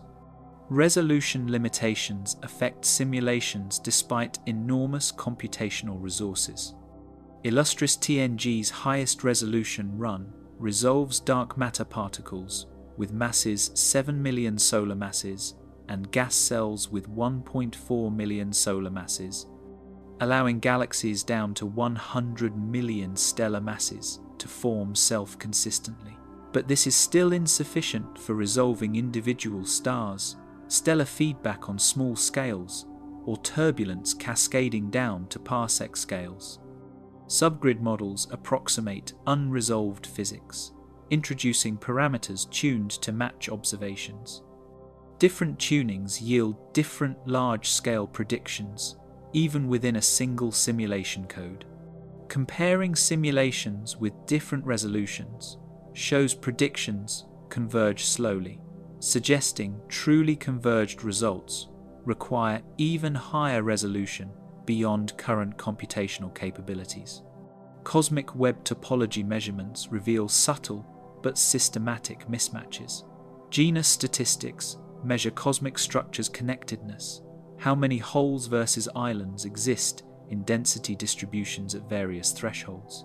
Observations find the cosmic web is slightly more sponge-like than simulations, predict more connected, fewer isolated overdensities. Minkowski functionals characterizing structures' geometrical properties show similar discrepancies. These topology differences don't dramatically affect overall structure appearance, but hint at subtle failures in how simulations model structure formation physics. Possible causes include incorrect assumptions about initial conditions, perhaps primordial non-Gaussianity, or scale-dependent features not captured by simple power law power spectra, or missing physics like modified gravity, or dark matter self-interactions affecting structure connectivity. The persistent Earth term anomaly appears in both simulations and observations, but with different amplitudes. In galaxy power spectrum measurements, a term called the Earth term represents correlations arising from observational geometry and selection effects. Theoretical models predict specific Earth term amplitudes based on survey characteristics. Observations consistently measure Earth terms 10 to 20% larger than predicted. Simulations processed through identical observational pipelines show the same excess, suggesting the problem isn't cosmological, but relates to how surveys sample structure. Yet, despite extensive investigation, no explanation fully accounts for the excess. This unresolved systematics issue affects cosmological parameter constraints and demonstrates that even well-studied measurements harbor unexplained effects, limiting precision. Upcoming simulations will test whether discrepancies persist. The Flamingo project plans simulations 8 times higher resolution than illustrious TNG, evolving volumes up to 5 billion light-years across, with systematic exploration of baryon feedback variations. Millennium TNG will simulate similar volumes with alternative dark matter models, including warm dark matter and self-interacting dark matter. These next-generation simulations will determine whether current mismatches result from insufficient resolution or alternative physics. If high-resolution simulations with standard physics match observations, current discrepancies are computational artifacts. If mismatches persist despite better resolution and extensive feedback variations, it strongly suggests missing fundamental physics, modified gravity, alternative dark matter, or exotic dark energy behaviors not included in lambda CDM. What the disturbing patterns might mean. Cosmology faces a crisis involving multiple tensions at 2 to 6 sigma significance across independent observables. The Hubble tension is 5 to 6 sigma. The S8 tension is 2.5 to 3 sigma. Cluster abundance is 2 to 3 sigma discrepant. ISW effect is 2 to 3 sigma weaker than predicted. Large-scale asymmetries appear at 3 to 5 sigma. Voids and filaments deviate from predictions at 2 to 3 sigma. Individually, each might be statistical fluctuation or systematic error. Collectively, the probability all are flukes approaches 1 in millions. Lambda CDM cosmology, the standard model of cosmology, combining cold dark matter, cosmological constant dark energy, and inflationary initial conditions, successfully explains the cosmic microwave background, Big Bang nucleosynthesis, galaxy clustering on intermediate scales, and many other phenomena, yet it strains to simultaneously accommodate all recent precision observations. Either systematic errors affect multiple independent measurements in ways not understood, or Lambda CDM requires modifications or extensions incorporating new physics. Early dark energy represents one leading solution, attempting to relieve Hubble tension. Standard Lambda CDM has dark energy becoming important only around 5 billion years ago, when the universe was 9 billion years old. Early dark energy models add a component contributing 5 to 10% of total energy density around recombination at 380,000 years, then rapidly decaying to negligibility by 1 million years. This component modifies the sound horizon, the distance sound waves travelled before recombination, which is imprinted in cosmic microwave background, angular scales, and baryon acoustic oscillations. Reducing the sound horizon increases the Hubble constant inferred from CMB, while leaving most other CMB predictions nearly unchanged. Carefully designed early dark energy models reduce Hubble tension from 5 sigma to 2 to 3 sigma. However, they create new tensions with other observables and lack compelling theoretical motivation. No fundamental physics predicts early dark energy at the required density and decay rate. Modified gravity offers alternative approaches, replacing or supplementing general relativity on cosmological scales. F of R gravity adds terms to the Einstein-Hilbert action proportional to functions of the Ricci scalar, modifying gravitational field equations. These modifications can mimic dark energy's effects on cosmic expansion while predicting different structure growth rates, potentially resolving S8 tension by suppressing structure formation. DGP gravity involves extra dimensions causing gravitational leakage, weakening gravity on large scales and producing self-accelerating expansion without dark energy. Galilean models use scalar fields with derivative self-interactions, producing screening mechanisms that hide modifications on solar system scales while allowing them cosmologically. Each model faces observational constraints from solar system tests, galaxy dynamics, gravitational wave speeds measured from neutron star mergers, and CMB observations. Satisfying all constraints while explaining cosmological tensions requires fine-tuning parameters, reducing theoretical appeal. Interacting dark sectors propose that dark matter and dark energy exchange energy and momentum through coupling terms in their governing equations. Standard Lambda CDM assumes dark matter and dark energy evolve independently. Coupled models allow energy transfer, modifying expansion history and structure growth simultaneously. Depending on coupling sign and strength, interactions can suppress or enhance structure formation at different scales and epochs, potentially reconciling Hubble and S8 tensions together. Couplings typically introduce fifth forces mediated by dark energy fields, constrained by fifth force experiments and stellar dynamics. Screening mechanisms like chameleon or symmetron fields hide fifth forces in high-density environments while allowing them in cosmic voids, enabling observationally viable coupled models. Testing requires precise measurements of structure growth across multiple redshifts, comparing with expansion history measurements to detect coupling signatures.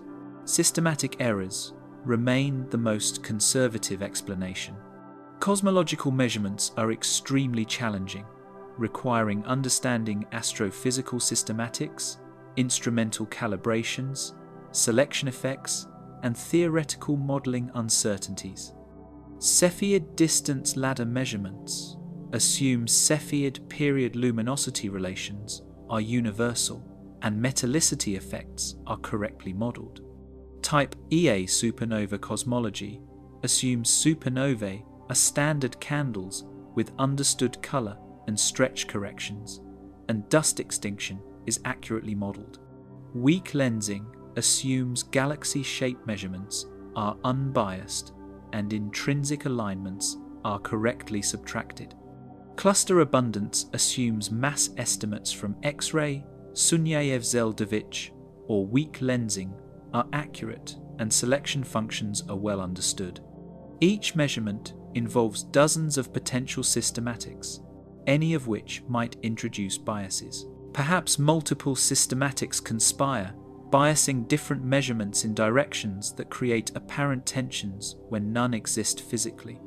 Distinguishing between systematic errors and new physics requires consistency tests across diverse datasets. If Hubble tension results from systematic errors in Cepheid distances, alternative distance indicators like tip of the red giant branch stars should disagree with Cepheids. Instead, they agree, suggesting Cepheid systematics aren't the full answer.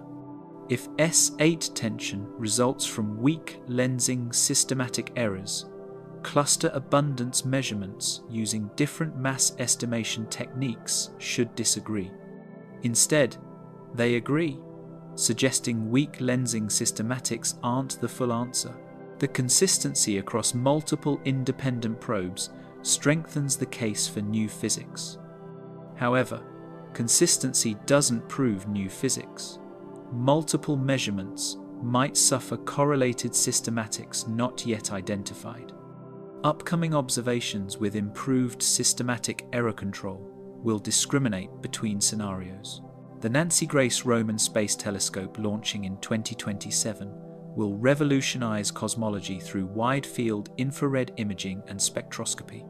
Roman will measure type Ia supernova distances at redshifts exceeding Z equals 2, far beyond current surveys reaching Z approximately 1.5, providing crucial tests of dark energy evolution. Roman will conduct weak lensing surveys covering 2,000 square degrees to depths detecting billions of faint galaxies, measuring S8 with precision 3 times better than current surveys. Roman will measure baryon acoustic oscillations in galaxy clustering across cosmic time with percent-level precision, constraining expansion history independently of supernova and CMB. These measurements will determine whether tensions are real or systematics by providing completely independent probes of the same physical quantities with different systematic error budgets. The Vera C. Rubin Observatory's Legacy Survey of Space and Time, starting in 2025, will image the entire southern sky repeatedly for 10 years, detecting approximately 20 billion galaxies. LSST will discover millions of supernovae, measure weak lensing for billions of galaxies, track millions of variable stars, including Cepheids, and create three-dimensional maps of cosmic structure across half the sky. The sheer statistical power factors of 10 to 100 more data than current surveys will reduce statistical uncertainties to sub-percent levels for many observables. If tensions persist with such enormous datasets and multiple independent methods yield consistent results, systematic error explanations become increasingly implausible, forcing acceptance of new physics beyond lambda CDM. The Euclid mission, launched in 2023 by the European Space Agency, will map galaxies across 15,000 square degrees, measuring shapes and distances for billions of galaxies. Euclid's primary science goals are measuring dark energy properties through weak lensing and baryon acoustic oscillations with unprecedented precision. Euclid will constrain W to approximately 2% precision and its time evolution WA to 10%, definitively testing whether dark energy is the cosmological constant or dynamical quintessence. Euclid will measure S8 with 1% precision through weak lensing tomography, splitting galaxies into redshift bins and measuring lensing separately in each, reconstructing how structure evolved across cosmic history. Comparing Euclid's measurements with Planck's predictions will provide the ultimate test of lambda CDM's structure formation model. A paradigm shift or refinement awaits, but which? If upcoming surveys confirm tensions and demonstrate new physics is required, cosmology undergoes paradigm shift comparable to the 1998 discovery of dark energy acceleration, fundamentally revising understanding of cosmic evolution. If tensions resolve through better systematics understanding or disappear with improved data, lambda CDM is refined and solidified, vindicating decades of theoretical work. The disturbing patterns currently observed, excessive large-scale asymmetries, anomalous voids and filaments, multiple statistical tensions, represent either the first cracks in lambda CDM's foundation or the last hurdles before complete validation. Within 5 to 10 years, Roman, LSST, Euclid, and CMBS-4 data will answer definitively. Until then, cosmologists face unsettling ambiguity. Knowing the universe presents patterns, not fully explained, but unable to determine whether those patterns herald revolution or merely reflect observational challenges at the frontier of cosmology's precision.